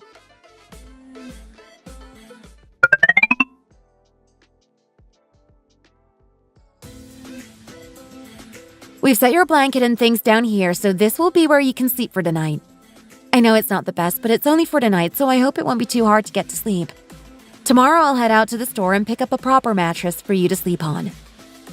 Oh, Grace. Thank you ever so much. But really, there's no need to go through all that trouble to buy me a mattress. I'm sure as long as I have a blanket, I'll be fine. If anything, I should be apologizing to you right now. I'm so sorry I've ended up having to come and stay at your house so shamelessly like this. Please, you really don't need to do anything else. You've accommodated to me so much already. I'm doing this because I don't want to see you so uncomfortable, ma'am. If I can make your stay here as comfortable as I can, then I too will be at ease. Oh my! How on earth did I get so lucky to have such a kind and generous daughter-in-law like you? It really seems as though I must have done something amazingly good in a previous life to deserve all of this. Hey Mom, I took a look into Dad's debt and loans earlier, like I said, but I have to say, he has a lot more unpaid debt left than I first thought.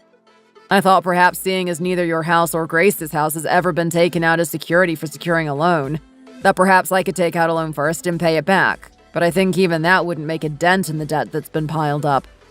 On top of that, the house, well, it's still under Dad's name. So even if we were to just give the house up and not pay anything back, they'll still have to take everything out of the house, and I'm not 100% sure we'd be able to replace all of those things. Oh dear.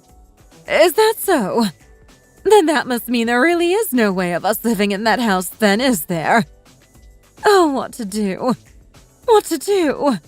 That darn man caused all of this. You were the head of this damn family, weren't you? You were supposed to be thinking about your family, not how to fill your darn pockets. Is this really what awaits me? Is this really my fate? Even as my husband, out of all the things he could have left behind for his family, all he gave us was his darn debt and nothing else. For my entire life, all I've done is work hard day in and day out for a man that spent all of his money like it was going out of fashion. But finally, the result of all my hard work is that I don't even have a house to live in at the end of it. Oh, I can't even think right now. Come on now, you don't need to think like that. Let's just try and calm down a little bit, okay? If you keep fretting and getting as worked up as you are now, I fear that you'll give yourself a heart attack. Oh, Grace. Do you really think that compared to everything my heart has had to go through, something as minute as a heart attack would really hurt me? That damn human never thought once about me or his family, throwing my heart out at every chance he could get. Because of that, no matter what happens, my heart can't hurt any more than it does already. Oh my lord, this really is it for me, isn't it? I know it's hard to let go of the house like that, Mom, but it's not like we really made any good memories in that house, did we? Everything in that house is old and decrepit anyway. Even just looking at it makes me think of Dad so much so that, even now, just the thought of being in that house makes me shudder. So if anything, it's not entirely a bad thing to see it go. Therefore, there's no reason for you to be upset, right? You should be glad you escaped from that place, too. If it goes, it goes. You can stay here for as long as you need. But Simon, you're missing the point. This isn't our home, is it? This home is for you and Grace, not for me. I can't possibly just stay here and do as I please in a place that isn't mine. That just isn't right. I might be your mom, but as your mom, I don't want to become a burden to either one of you. Besides, I can go back to work. It's not a problem.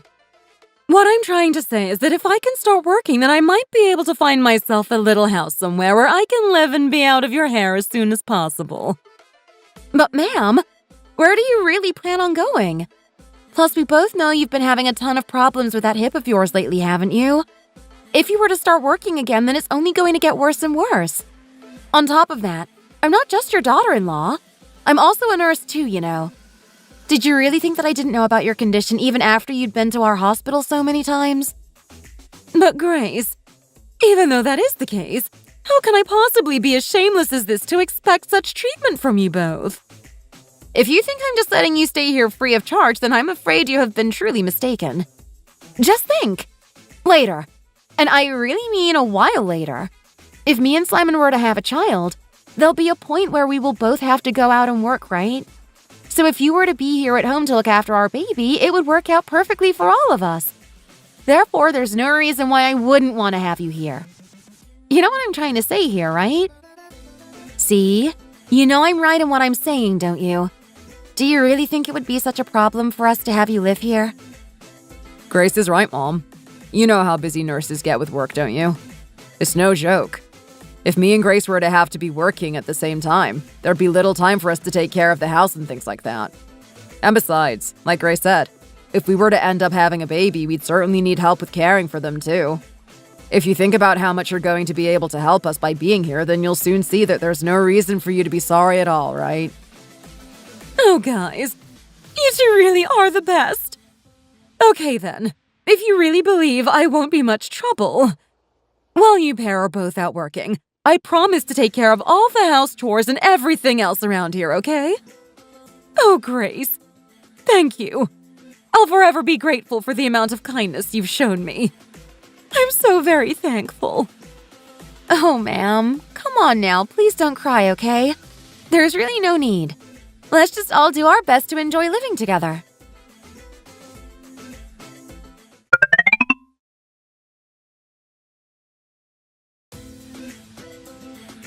Oh, Grace! No, it's fine! I told you I'd do that for you. You must be so tired having just finished work, so please don't worry about doing all these things here and there. I'll do it. You'll work yourself to the grave this way. Oh, no. Please don't worry, ma'am. I just got really peckish for a grilled cheese sandwich all of a sudden, so I thought I'd make myself one. Don't worry, honestly. I can sort it. It's really nothing. I promise it's just this once. But Grace, you ended up making last night's dinner and this morning's breakfast a lot faster than I was able to. If you keep going on like this, then there will be nothing left for me to do. I'm not just going to sit in this house and let you feed me for nothing, you know. Oh, ma'am, come on now. You always do all of our washing and laundry. Not to mention the cleaning you do each and every day, too. Grace, did you really forget the reason why I'm here in the first place? Now, come on. Watch. Out the way. I'll make you the best grilled cheese you've ever tasted. So in the meantime, you go get yourself cleaned up and get some rest. Then how about we prepare it together?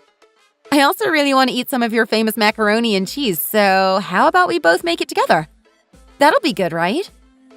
In that case, I'll make your grilled cheese and I'll prepare the most delicious mac and cheese for you too. Just please, go and rest. Oh, but I'm afraid I'm that hungry. I really want to eat now. If we cook both together, then we'll get it done quicker, right? Oh, Grace, what am I supposed to do? How can I ever begin to repay someone as kind as you if you don't even let me cook for you, huh? And what are you two guys having so much fun with over here, huh? You're starting to make me jealous. Ooh, is that a grilled cheese you're making? Oh, and I smell mac and cheese, too. Don't tell me. Is this our dinner for tonight? Well, somebody's nose is clearly working well. Yes, that's right. Your lovely wife said she's been craving a grilled cheese. I've tried many times to tell her I can make one for her, but she doesn't seem to be listening. Is that really so? Well, I guess my wife is just too perfect then, isn't she? Did you see that, ma'am? This is exactly how I became the wife that your son seems to love ever so dearly, you know? So come on now. If I let you do all the work, he won't see me in the same way now, will he? Oh, you two. Fine, I'll let you in this time. But make sure you leave at least something for me to do, okay? I feel like the longer I live here, the more brazen I become. I have to do something to pull my weight around here. If you really need something to do, then just focus on staying healthy for us. Besides, like Grace said earlier, you've already been on top of the cleaning and laundry ever since you moved in here. That's right. If in the daytime when we're not here you ever feel bored at all, please feel free to take some time outside to go for a walk or meet your friends, okay? If you stay stuck inside doing house chores all day, your hip is bound to end up getting hurt again. We can always do whatever chores that are left over together on the weekends, okay? Bored? Oh, Grace, before you leave for work, when you get home from work, on the weekends, you're always doing the housework. How can I be worried about anything if I have nothing that needs to be done? If anything, I feel like you're overdoing all of your work because of me, so you should be worrying about yourself. Please, leave at least a little bit of the work to me. It's the least I could do. Why don't the both of you just do a little bit at a time? I'll join in too, so I'm sure it'll get done regardless. Oh, that's right. I forgot to ask you earlier. Did you get a call from Sarah? Oh, your sister. Well, actually, a phone call did come in earlier, and we spoke for a little while. Why? Did she give you a call too? Yeah, she called me as well. She said since it's the weekend tomorrow, she'll come over and we should have a meal together or something like that. Ah, is Sarah coming over tomorrow? I'm afraid I'm not sure how much food we have in at the minute, so how about we go out to eat tomorrow instead? Oh, don't worry about that. I'll go out tomorrow morning and fetch some groceries for us all. So in that case, Grace, you better get some good rest, okay? Don't go waking up early tomorrow morning, okay? Stay in bed as long as you like. The weekends are for resting after all, aren't they? Especially for such a hardworking woman like yourself. Sarah said seeing as she still hasn't been over to visit since we got married, she wants to come over and have a look at the place. You've been staying here with us for a little while now, Mom. I still haven't told Sarah that you're here, so it'll be nice for you to be here when she arrives. We can always order food in to eat, so neither of you worry too much about making a fuss for tomorrow, okay? Oh, Simon, there's no way you really just want to order takeout, is there? How long has it been since we've all had dinner together? Huh? Me, you, your sister, and now our darling Grace. I'll head out tomorrow to get some groceries, and I'll make everyone's favorite beef casserole. I heard you're also a fan of beef casserole, too. Is that right, Grace? Then there we go. There shouldn't be a problem. Yes, that's right. But in that case, let's go to the supermarket together tomorrow morning. I'm afraid I have this weird thing where I simply really like going grocery shopping. Would it be okay for me to come along with you? Oh, Simon, please talk to your wife. It seems she's having ever such a hard time stopping being so incredibly kind. If you keep doing everything yourself like this, I'll end up getting lazy, you know. And that's not a good thing at my age. Fine then. When you wake up tomorrow morning, we'll head over to the supermarket together. Then I'll come too. I can give you both a ride to and from the mart, and if the groceries are too big or heavy, I can help bring them inside. How does that sound? Oh, okay then. Let's all go together tomorrow. I can't help but smile when I'm around the two of you, honestly. Thank you so much. The pair of you.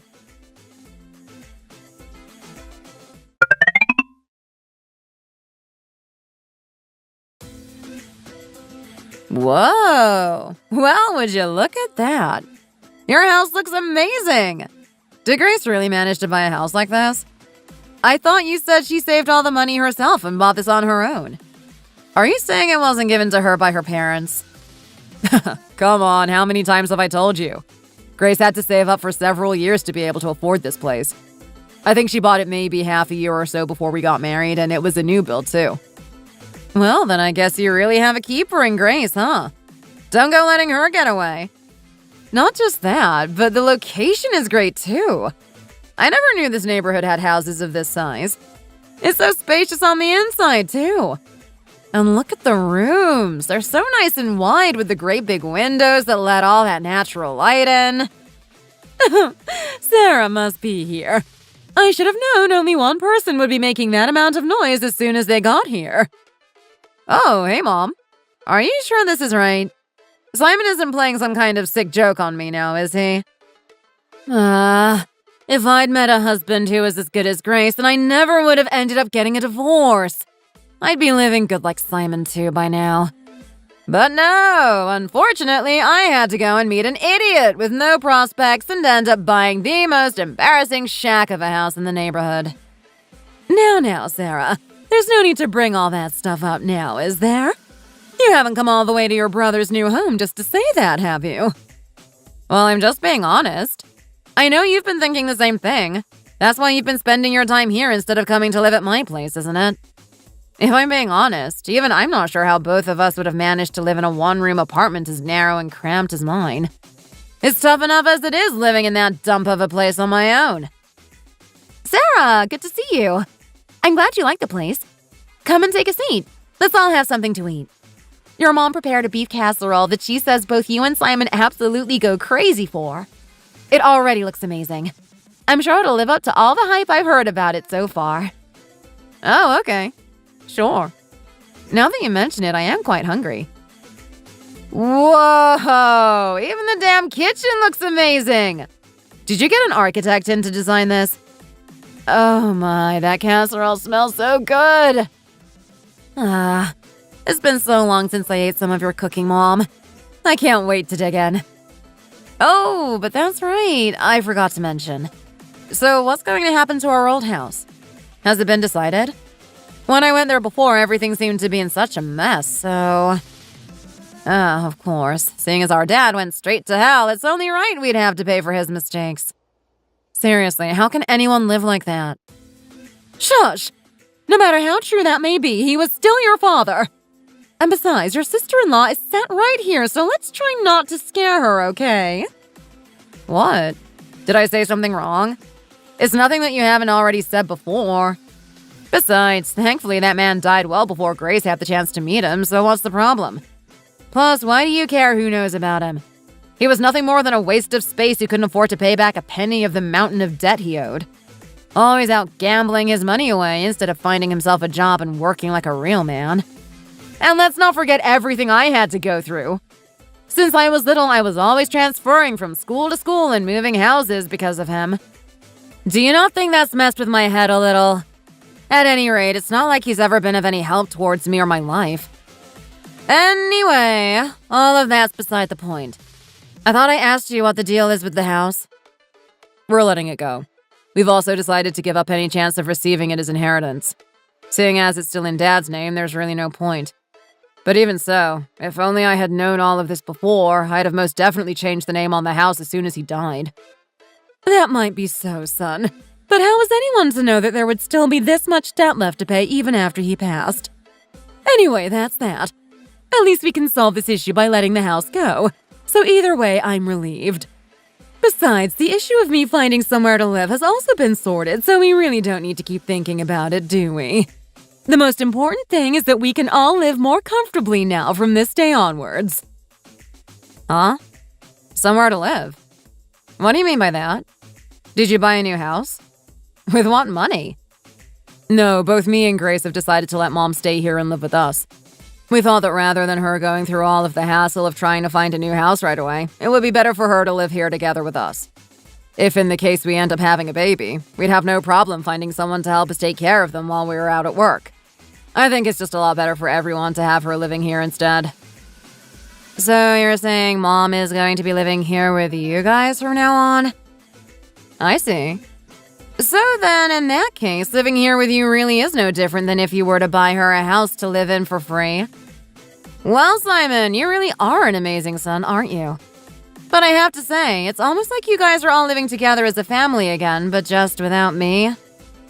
Well, Sarah, you can always move out and find yourself a place a lot closer to here, can't you? Then I'd be able to cook and bring you something to eat almost every day. That does sound great, but I want to live here with you guys too. Isn't it better for families the closer they are to each other, right? So it'd be even better if we were all living here together. What do you think, Grace? It would be okay, right? It's so exhausting and cumbersome living in such a narrow one-room apartment like mine. Sorry? You want to come and live here too, Sarah? Well, I mean, I'm afraid this house isn't big enough to have 4 people living here. It just wasn't built for that many people, you see. If we all lived together, then it wouldn't really be any different than living in a one-room apartment like you are now. Hey, come on now. You know that's not true. Besides, it'd be fun. Don't you remember that time before? You said you really wanted to eat McDonald's, so what did I do? I came and brought you it, didn't I? Even after something as kind as that, you still won't let me come and live together with you guys? Well, I imagine it must be quite hard living alone in a one-room apartment no bigger than a walk-in wardrobe. It is just like Grace always says. We are a family after all. And being a family means helping one another. If we were all to live here together, and in the case that Simon and Grace were to end up having a baby, then Sarah can just move back out and I'll still be able to stay here and look after the child, right? Well, I mean, let's say she does move in here. Is she really going to do all of the house chores like we need? Is she going to make sure she helps out around the house? Of course I will. What do you take me for? I'm not entirely useless, you know. Plus, if I were to stay here, I wouldn't have to spend anywhere near as much money as I do now. I'd actually be able to save some money for once. I don't have any thoughts about ruining your lives either, so you don't have to worry about that happening. Come on, guys. You've got to remember, I've been living alone ever since I got divorced. And I've been ever so lonely in that damn apartment all on my own. All I want is to live beside my family for a little is all. I guess so. It must be quite hard for anyone living alone, especially after a divorce. In that case, come and stay here with us.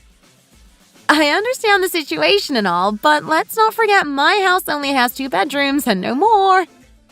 Oh, well, that's no problem. She can always come and sleep in the same room as me. She is my daughter after all, so there should be no problem. Plus, it's been a while since I've lived together under the same roof as my family. I'm sure living together would be great for all of us, don't you think? Well, then in that case, I'll clear out the main bedroom a little more and then both of you can stay in there together. Besides, seeing as we've only just got married, we'd rather sleep a lot closer together. It only makes sense that you guys should use the wider room. And even if we were to have a child, you can always have them sleep with you in the main bedroom too, right, Mom? Simon, you can't just decide on this kind of thing so suddenly like that. What? Are you saying we can't have them stay here? Come on now, Grace. You're still only one person. Think about how much more help you'll get with running the house. Just think. All you'd have to do is go to and from work and not have to worry about anything else. Surely that's enough to put your mind at ease, right? You're always so tired when you come back from work as it is. This'll take a whole weight off of your shoulders. Simon has a very good point, Grace. I'm sure it'll be a lot more comfortable for you too if Sarah was to come and live here with us. Besides, Sarah will also be having to go out to work every day too. So I can't imagine the house will be feeling too overly crowded. On top of that, she pretty much has plans almost every weekend anyway. So she'll end up being out of the house then too. As a family, it's only right for us to help one another out like this, isn't it? You said it yourself too. I know that this might be your house, but seeing as we're all family now, there isn't anything that we can't share together, is there? And seeing as Simon thinks everything will be okay, then I don't see it having any effect on your guys' relationship. I think I should have a talk with Simon about all of this first, and then I'll get back to you on that. Oh, come on now. What is there that you guys must possibly need to talk about now, huh? Well, even so, this house was made for a couple to live in. That couple being me and Simon. I just want to have a little conversation with him as a couple is all. Oh, I see. It seems you're also quite a complicated person too, then. Fine then. Have a little chat with Simon about it.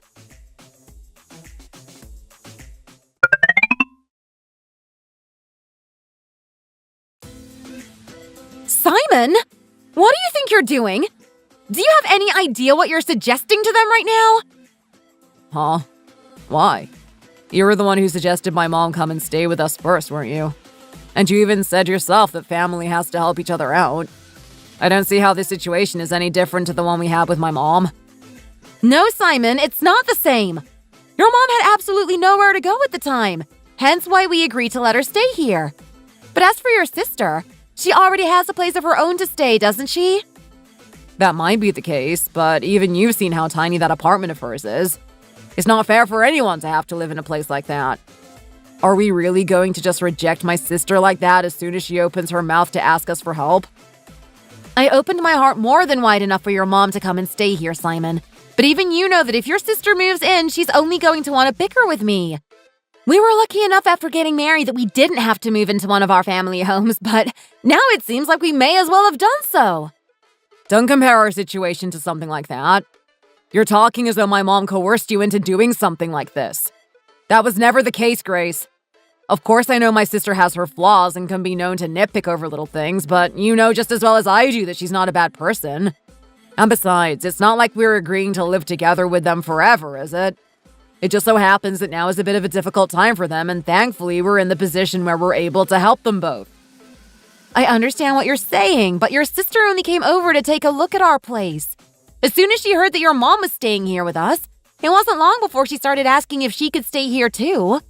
If she hadn't found out your mom was staying here, she wouldn't have mentioned anything. Do you really think she's having that much of a hard time at her own place? Because I don't. She's only saying this because she's seen how happy and comfortable your mom is living here with us. If by any chance that is the case, just listen to yourself. We can't be talking and thinking that way about our family.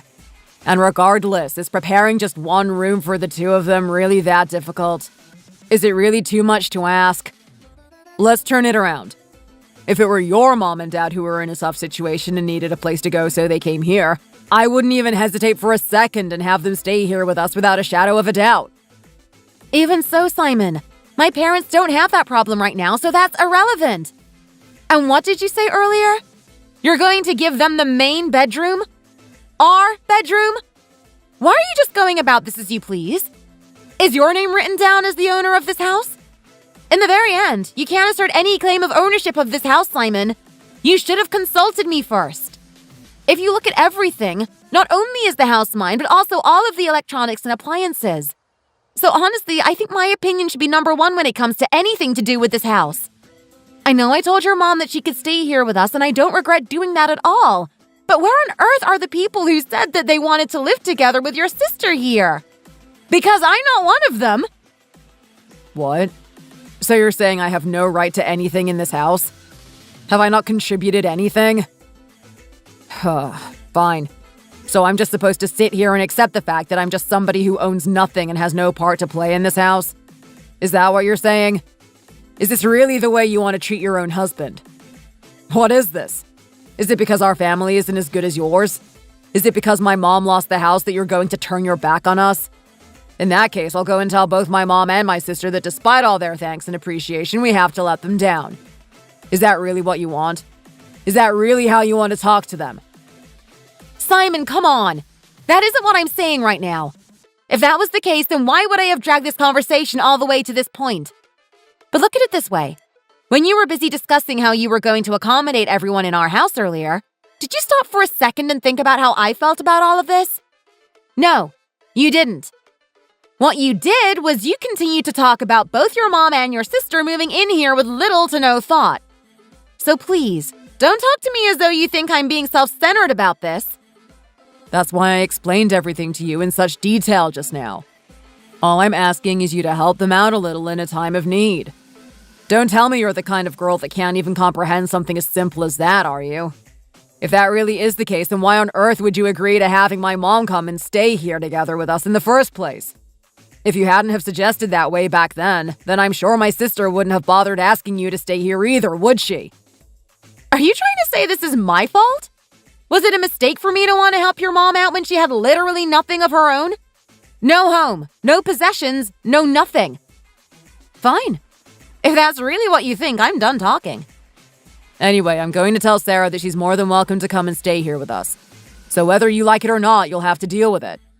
What's more, if we all live together, you'll be getting a whole lot more help with things around the house, so I really don't see the problem. So please, stop being so needlessly annoying and making such a fuss about everything. What? You're really not going to talk? Fine. I'm going back out there. What have I done? Why on earth did I agree to get married to a human like that? You must have lost your mind, Grace. What were you thinking? Anyway, I suppose it's better to realize this now rather than not at all.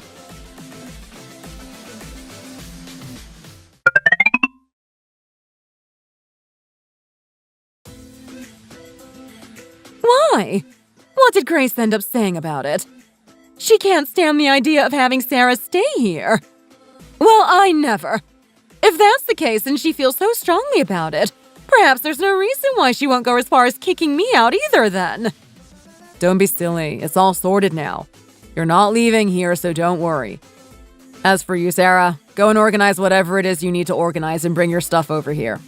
I already cleared out the main room earlier anyway. Okay, thank you. I'll be back soon, okay? I'll head over to the real estate agents today, too. I'll see if they can't sort something out for me to get all my stuff moved over here. Ha! See you later, you stinky little one-room apartment. Hello, house life. Oh, isn't it just lovely seeing how excited Sarah is to be living together with us again? But listen here. You be careful now, okay? Make sure you give me a call as soon as you get home, okay? Yeah, I got it. I'll contact you once I arrive at my place.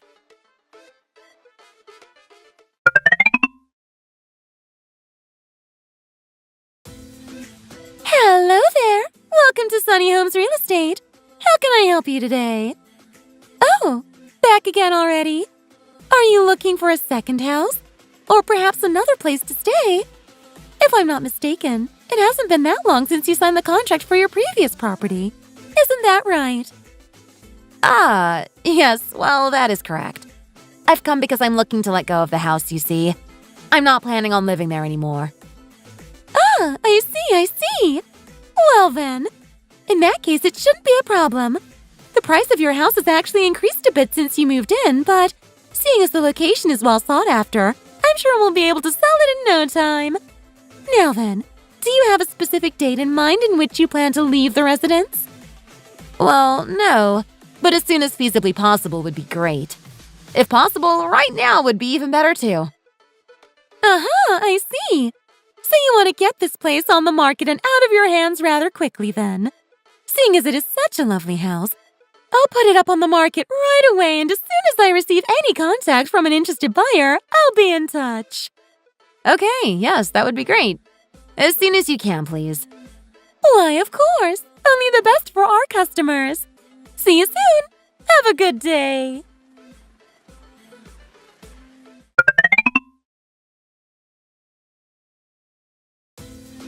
Hey, Mom! I'll be out of that stinky little apartment by tomorrow, so be ready to help me bring in all my stuff, okay? Oh, wow. You're leaving already? You certainly got that done a lot faster than I first expected. Oh, how splendid. I was just about to start making some cookies, too. So if you get here as quick as you can, we can make a batch or two together. Cookies? Like the ones you used to make when we were kids? Oh, so delicious.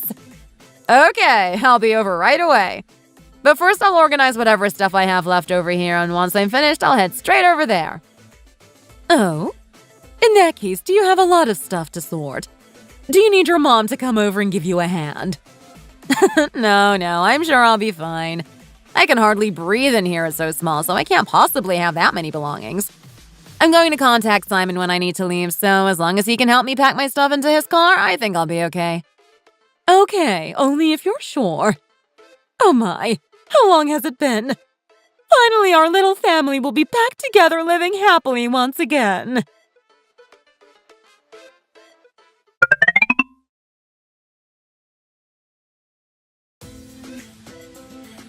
Oh, you're both here.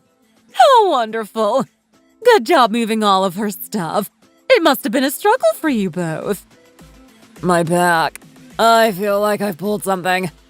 What the heck did you pack, Sarah? I thought you said you didn't have a lot of stuff, but we barely made it fit in my car. Oh, behave yourself now. It isn't even that much. This is barely nothing. You should have seen how much stuff I had in my last place. But anyway, where's Grace? Is she not here? Has she gone to work or something? Yeah, she's at work right now. One of us has to. I took today off as annual leave to help you with your stuff, so... But saying that, I'm not sure if she'll even end up coming home today or not. She's been pretty angry with me recently and ended up going to stay at her parents' place. Huh? Why on earth is she angry with you for? Did you guys have an argument or something? I thought those kinds of things were a normal part of married life, no? Yeah, well, you're right. These things happen from time to time, I guess. Anyway, I'm sure she'll be back home by tomorrow. Come on, Simon. Surely she's not that angry at you. It's just not in her character, right? Besides, she's been spending so many days here laughing and joking and having a good time with the pair of us. I was under the impression we were all just a happy family. Yeah, that might be so, but I can assure you her personality is no joke. She was already pretty annoyed at the fact that I've let the pair of you stay here at our place without consulting her first. She kept asking me why I was acting as I pleased when this house is hers and not mine. What? No way. She really spoke to you like that? I really had no idea she was like that, actually. But I guess her personality is a lot more fiery and greedy than I first thought. It certainly seems that way, doesn't it? I also had no idea. She mustn't forget that it was her who said that families should be helping each other while living together, not me. She soon changed her tune, so it seems. In any case, if she does end up turning up here, we'll have to crack down on her about the things she said. If she comes back. Not only has she gone to stay at her parents' house, but she's took almost all of her clothes and possessions with her, too. I want to sort everything out with her, but I don't know if I can even be bothered going all the way over there. Anyway, Sarah, have you put all of your things in the main bedroom like I asked? If I'm honest with you, she seems like poison anyway. Huh? Oh, yeah, it's all in there. But you know, if she does end up leaving and not coming back, this place will just be like our own new family house, right? Yes, that's right. And just think about how good that will be. Wow. Despite the absolute waste of space of a father you both had, it seems our Simon is 1,000,000 times the man his dad ever was. He's even got us our own place to stay. Well, of course. Come on, Mom. That's a given, isn't it? I'm way much more like you than I am Dad anyway. Huh? Who could that possibly be? Are we expecting visitors? It's probably Grace, isn't it? She's probably that ashamed of the things she said she feels as though she needs to ring the doorbell. No, little brother. Be nice to her, okay? This house is still technically her house, by the way. We don't want to go upsetting her. I'll go grab the door, okay? Oh, Grace! Where have you been this whole time? Oh, wait a minute. Who the heck are you? Why, hello there. My name is Randy, and I've come from Sunny Homes Real Estate. I've come to take a look at the rooms in the property today. I did try and call to let you know I was on my way over, but I'm afraid nobody picked up the call. I'm sorry, what? You've come to look at the rooms? And for what reason do you need to do that? I'm afraid nobody here has been in contact with a real estate agent about putting the place on the market, so I'm sure you'll find there is no reason for you to be here. I'm sorry for any inconvenience. Oh, have I got the wrong address then? If you don't mind me asking, this is the residence of a Mrs. Grace Parker, is that correct? She came in a few days ago asking our firm to take a look around the property, so I'm afraid this has to be the right place. Well, yes, this is Mrs. Parker's house, that's correct. But may I ask why she's asked you to come and take a look at the house? Ah, that's simple. Mrs. Parker came in with the intention of placing this property on the market, so it's my job to come over and give it an inspection and evaluation. She seemed very urgent about everything and requested that I get the property on the market and sold as soon as possible.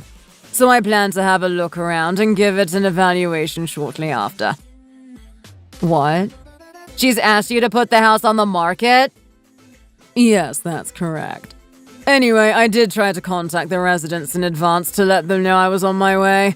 However, I have already received prior permission from Mrs. Parker herself.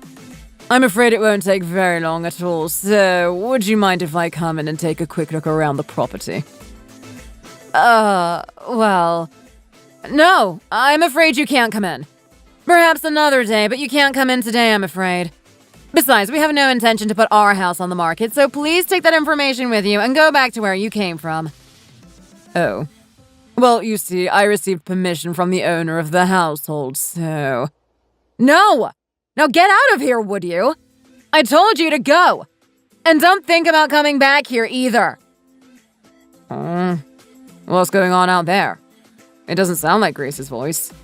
In fact, now that I think about it, it doesn't sound like a girl's voice at all. Who could it be that's making that kind of noise? Well, it beats me. Although I did hear somebody mention Grace's name earlier, so perhaps it's a friend. Or somebody else who knows Grace. Hey, Simon! You need to go and get Grace and bring her back here now. That wife of yours is trying to put the house on the market. Huh? What did you say? Put the house on the market? She wants to sell the house? Did you not hear me or something? She's putting the house on the market. Why has she done this all of a sudden? Oh my word, what on earth has that wife of yours done? Why would she be trying to get rid of the house? You listen here, Simon. You need to go and find Grace this instant. Go and find her wherever she is and apologize and beg like your life depends on it. How big was this apartment that you had with her, huh? Look, if we don't want to be kicked out of this house, then we need to get a hold of Grace and you need to beg her to change her mind. Oh, my head. What the heck is going on? Fine, I'll go and get her. You pair wait here for us to come back.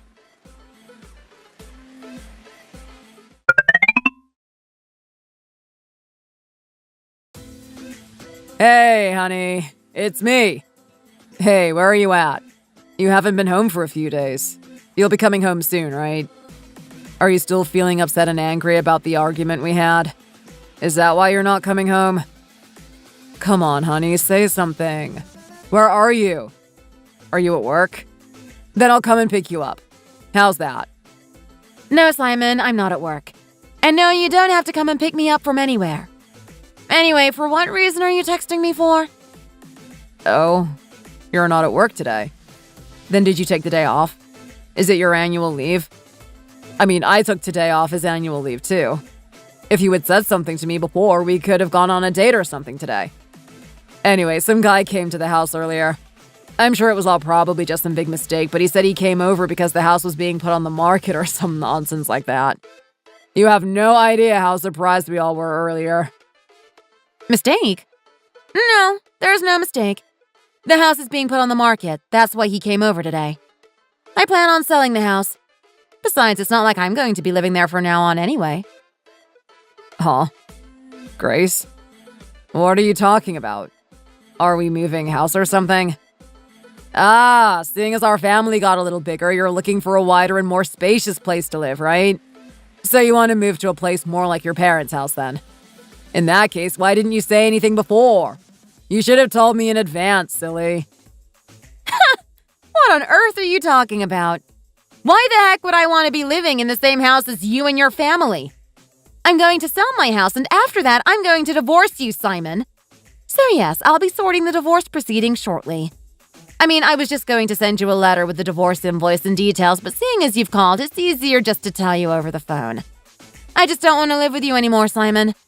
I must have been absolutely out of my mind to have agreed to get married to you back then. All I've done is suffer ever since. All you've done is suffer? Ever since we got married? What are you talking about?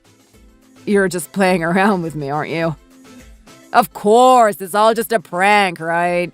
There's no way my Grace would ever say something like that and mean it. Listen to me properly, Simon. You got married to me. What did you ever provide for us? It was me that gave everything for us in that house. I saved up so much money for that house. I bought all of the furniture. I kept it clean and tidy. Hell, even that damn car is mine. All of those things I bought through the work of my own sweat, blood, and tears. But not once, not even a single time did you ever thank me for anything that I did you? And then on top of all of that, you just gave permission to have your family stroll in and live in that house without consulting me as if it were your own.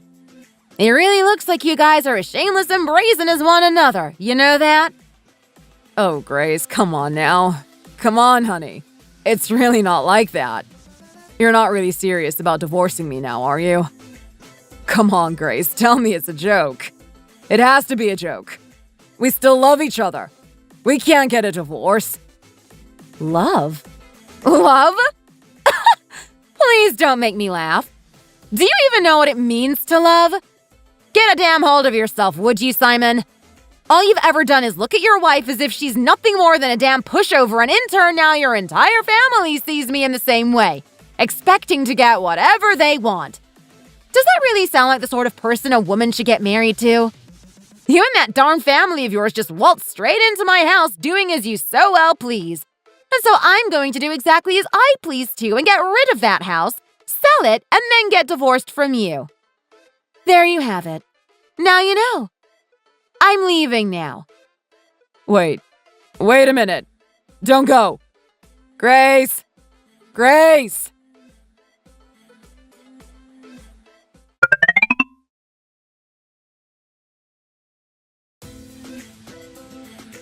Simon, talk to me. How did it go? And Grace, what did she say? Is she coming home? She's not going to sell the house, right? She's going to take it off the market. No. She said she's going to divorce me. She said seeing as she's getting rid of the house, she'll be stopping by at some point to take a look at it. What? You can't be serious right now. She wants a divorce? Why does she want a divorce all of a sudden? I thought everything was going smoothly with you guys. All I ever hear from Mom is how well you guys get on. So why does she want to divorce you now so suddenly? She said that even though this is her house, all we've done is act however we've wanted as though this place was our own. She also said that she always tried to look at us fairly, but said that we've only ever saw her as some kind of pushover. Oh no. Oh dear, oh no. This can't happen. What in the world are we going to do now? Not only is she always so vile and neglectful towards my Sarah, but now she wants to go as far as to divorce my Simon, too. Oh my word. I can't keep living like this. I really can't. Wait a minute. Let's all just calm down and think about all of this for a second. Let's say if she really does get divorced, then what happens with the house? Surely the house and everything in it will get split evenly between the two of you, right? But isn't the house already in Grace's name? That's right. I didn't even think of that. The house and all of the furniture and belongings, heck, even that damn car. It's all Grace's stuff. None of this is mine. Well, what are you going to do about it? Don't just sit here sobbing. Go over there and beg her to take you back. Go and tell her all of this is your fault and that you're sorry. No, that's never going to work. Mom, let's go with him. I'm sure if we all go and back him up, she'll change her mind, right? Yeah, I guess it's worth a shot. In that case, Sarah, you head back to your place first. You should probably head back to Sarah's with her too, Mom. I'll go over first and try to see if I can't reason with Grace and try to get her to come back here. What do you mean, go back to my place? I don't have a place anymore. I signed off on the contract earlier today and moved out right away.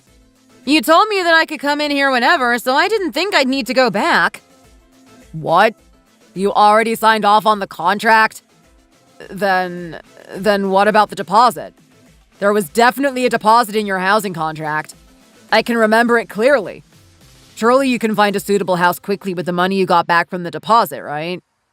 Somewhere you and Mom can both go and live together. No, there was no deposit. It was one of those places that you can move in right away without the need of a deposit. Hence why I moved in there in the first place. And besides, I bought a new designer bag a few weeks back. So I'm afraid I'm all out of cash. I've ended up maxing out all of my credit cards, too. What? Sarah? Are you serious? Are you out of your damn mind? How can you be so reckless with money like that? What have I told you before about your spending habits? Do you really not use that brain of yours at all? In any case, this house was never ours to begin with. So why the heck did you sign off on the contract as quickly as you did? I've been working at the same place for years now, so I thought it'd be no time before I saved enough cash to find somewhere new.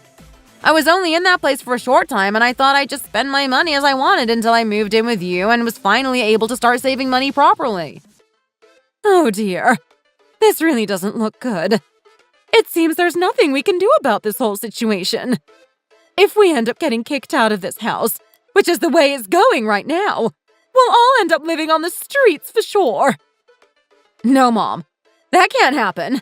I won't let that happen. First, I better try and give Grace a call, too. I'm sure there will be some way I can reason with her. In the meantime, Mom, get your stuff ready. We need to be prepared to leave if it comes down to it.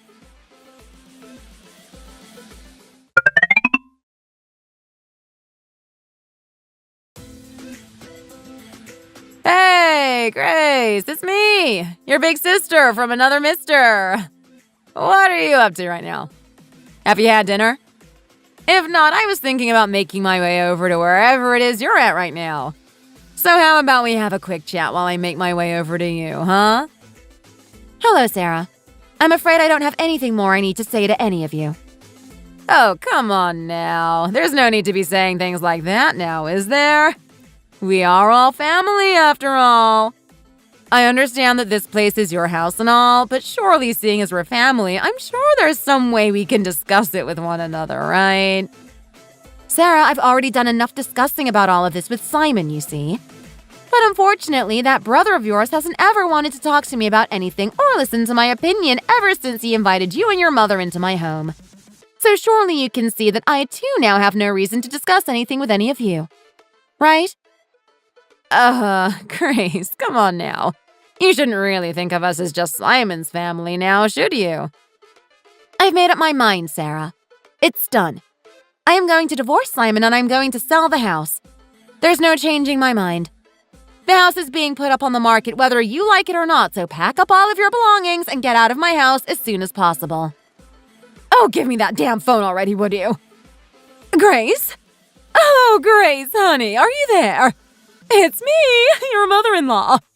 Now, what's all this nonsense I hear about you wanting to get a divorce with Simon all of a sudden, huh? You're not being serious about all that, are you? Ma'am, I am afraid I have already decided to get a divorce with your son. The house that was supposed to be for me and him as a newlywed's home has since become his family home, and that isn't a home I want to live in. I wanted to live comfortably and peacefully in a house that was my own. Hence why I worked so hard and saved so much money like I did. But unfortunately, without any consideration of me or my opinions whatsoever, you and your family have waltzed in there and treated as if it was your own place, and I'm afraid I can't watch that happen any longer. In any case, I'm going to send the document detailing the course of the divorce's proceedings to Simon's workplace, so please tell him to make sure he checks them. Now, Grace, come on now! Please, Grace!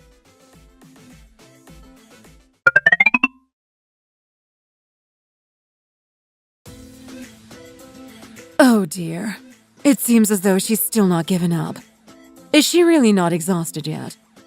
I know I told her earlier this morning to get away from here, but I really had no idea that she'd still be here now. Oh, Simon's mom has come back again? Why does she have to be like this? Yes, it seems that way. But this time she's brought that daughter along with her as well. If she's been turned away so many times before, I'm not exactly sure what she expects to accomplish by dragging her daughter all the way here, too. Fine. I'll go out and have a word with them. You stay here and rest. You've been through enough as it is. No, Mom, it's okay. Besides, you tried to speak to her earlier and she still came back here anyway. I'll go out and try to speak to them again. I'll be back soon, don't worry. I feel like I'll be able to sort it out for good this time. Are you sure? Okay, then fine. But I'll be back here keeping a watchful eye on things. If by any chance or at any point you feel threatened or harassed, you head back in here straight away, okay? You got that? I will, don't worry too much, Mom. Ma'am? Sarah? Please tell me, why have you come back here once again? Oh, Grace, you're here. But please, try not to look down on me with that kind of harsh expression too much. I know your heart must be hurting right now, isn't it? Oh, my dear. I'm so very sorry. I ended up bringing Sarah along with me this time. She can't stand the thought of you hurting as much as you are. Simon said the same thing, too. We all hate even the slightest thought of you being as upset as this. They weren't ignoring you at all. They just couldn't bear to show their faces in front of you is all. You understand that, right? Actually, no. I'm afraid I don't. I'm afraid what I do understand is exactly what kind of person that son of yours finally turned out to be. So unfortunately, regardless of whatever you have come here to say to me right now, it won't change my mind in the slightest. Oh, Grace, come on now. Are you just saying that because I ended up moving into your house too, right? I'm sorry. If it makes things better, then I'll leave right now, okay? I'll grab all my things and be on my way. I'll find a new place to stay and be out of your way in an instant. So maybe even just for a little while. Could you please just think about all of this again? Please? If we can't be there, then I'm afraid there's nowhere we can go. We don't have anywhere else to go but that house. But even so, if you get rid of the house as quickly as you are doing right now, what are any of us supposed to do? Well, you see, Sarah, that isn't actually anything I need to worry or think about. You're right.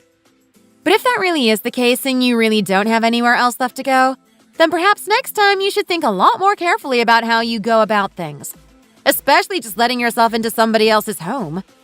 As harsh as it might be to say, I'm afraid having not had the pleasure to meet him at least once, the issue of your dad's debt was also no concern of mine either. Even so, at that point in time, I tried to understand as I saw all of you as my new family. So why was it after all the help you received, not once did you think about thanking me? You merely saw it as something you deserved? Please, I don't want to have to ask you again. Leave and do not come back. Despite knowing about all of the debt, I still decided to marry Simon and take that risk because I loved him. But I didn't marry him under the condition that I would have to supply a place to live for both his mom and sister. Looking at my situation, surely you can see why anyone else in my shoes would be jumping at the chance to get a divorce. However, in the unlikely chance that you find someone who would happily stay in a marriage like that, please feel free to bring them to visit me. Oh, Grace, I know. I understand. I really do. Everything you've said is correct. This is all my fault. But even so, just think, please. Is it still really okay to do this all of a sudden? Of course, I'm not telling you to not get divorced. You should get divorced. I mean, if you want to. I got divorced too, you know. But if you could, if possible, please, could you leave us the house? Even if just for 1 year. Just a year. I promise, if you let us use it for just a year, I promise I'll keep it clean and leave as soon as the year is up. How about it? No means no, Sarah. As soon as me and your brother have finished our divorce proceedings, all of you need to leave the property right away. You have no right or any need to be in that house anymore. So then, have you said all you need to say? In that case, please make your way out of here. Oh, and one more thing. Please don't either of you ever think about coming back to my parents' house ever again. If by any chance you do decide to come back, I'll kick you out of the house way before the divorce is even over. It's now your responsibility to stay away from here and never come back. I've laid down the consequence clearly. Now then, please leave. Grace! No, please! Wait a minute! Grace!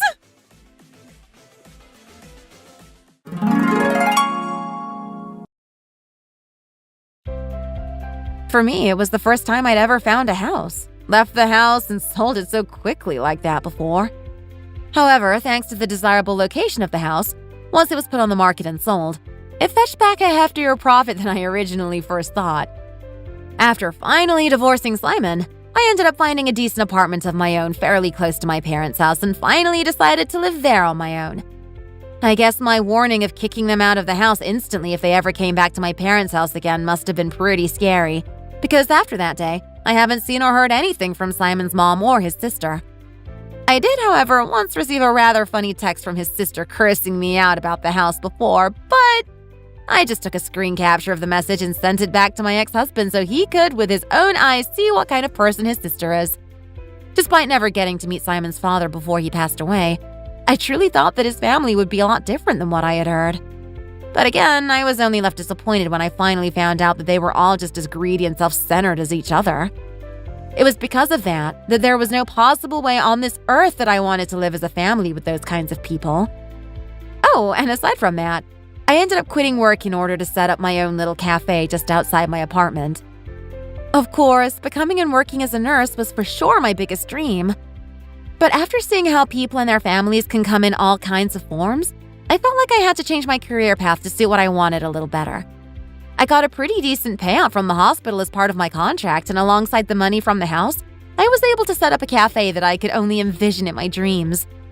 A lot of the neighborhood residents flocked in during the opening week and helped spread the rumor of the delicious coffee at my cafe, thus resulting in me being busy pretty much every day.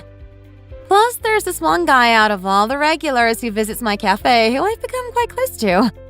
And, well, if I'm honest, I feel like we might become more than friends soon.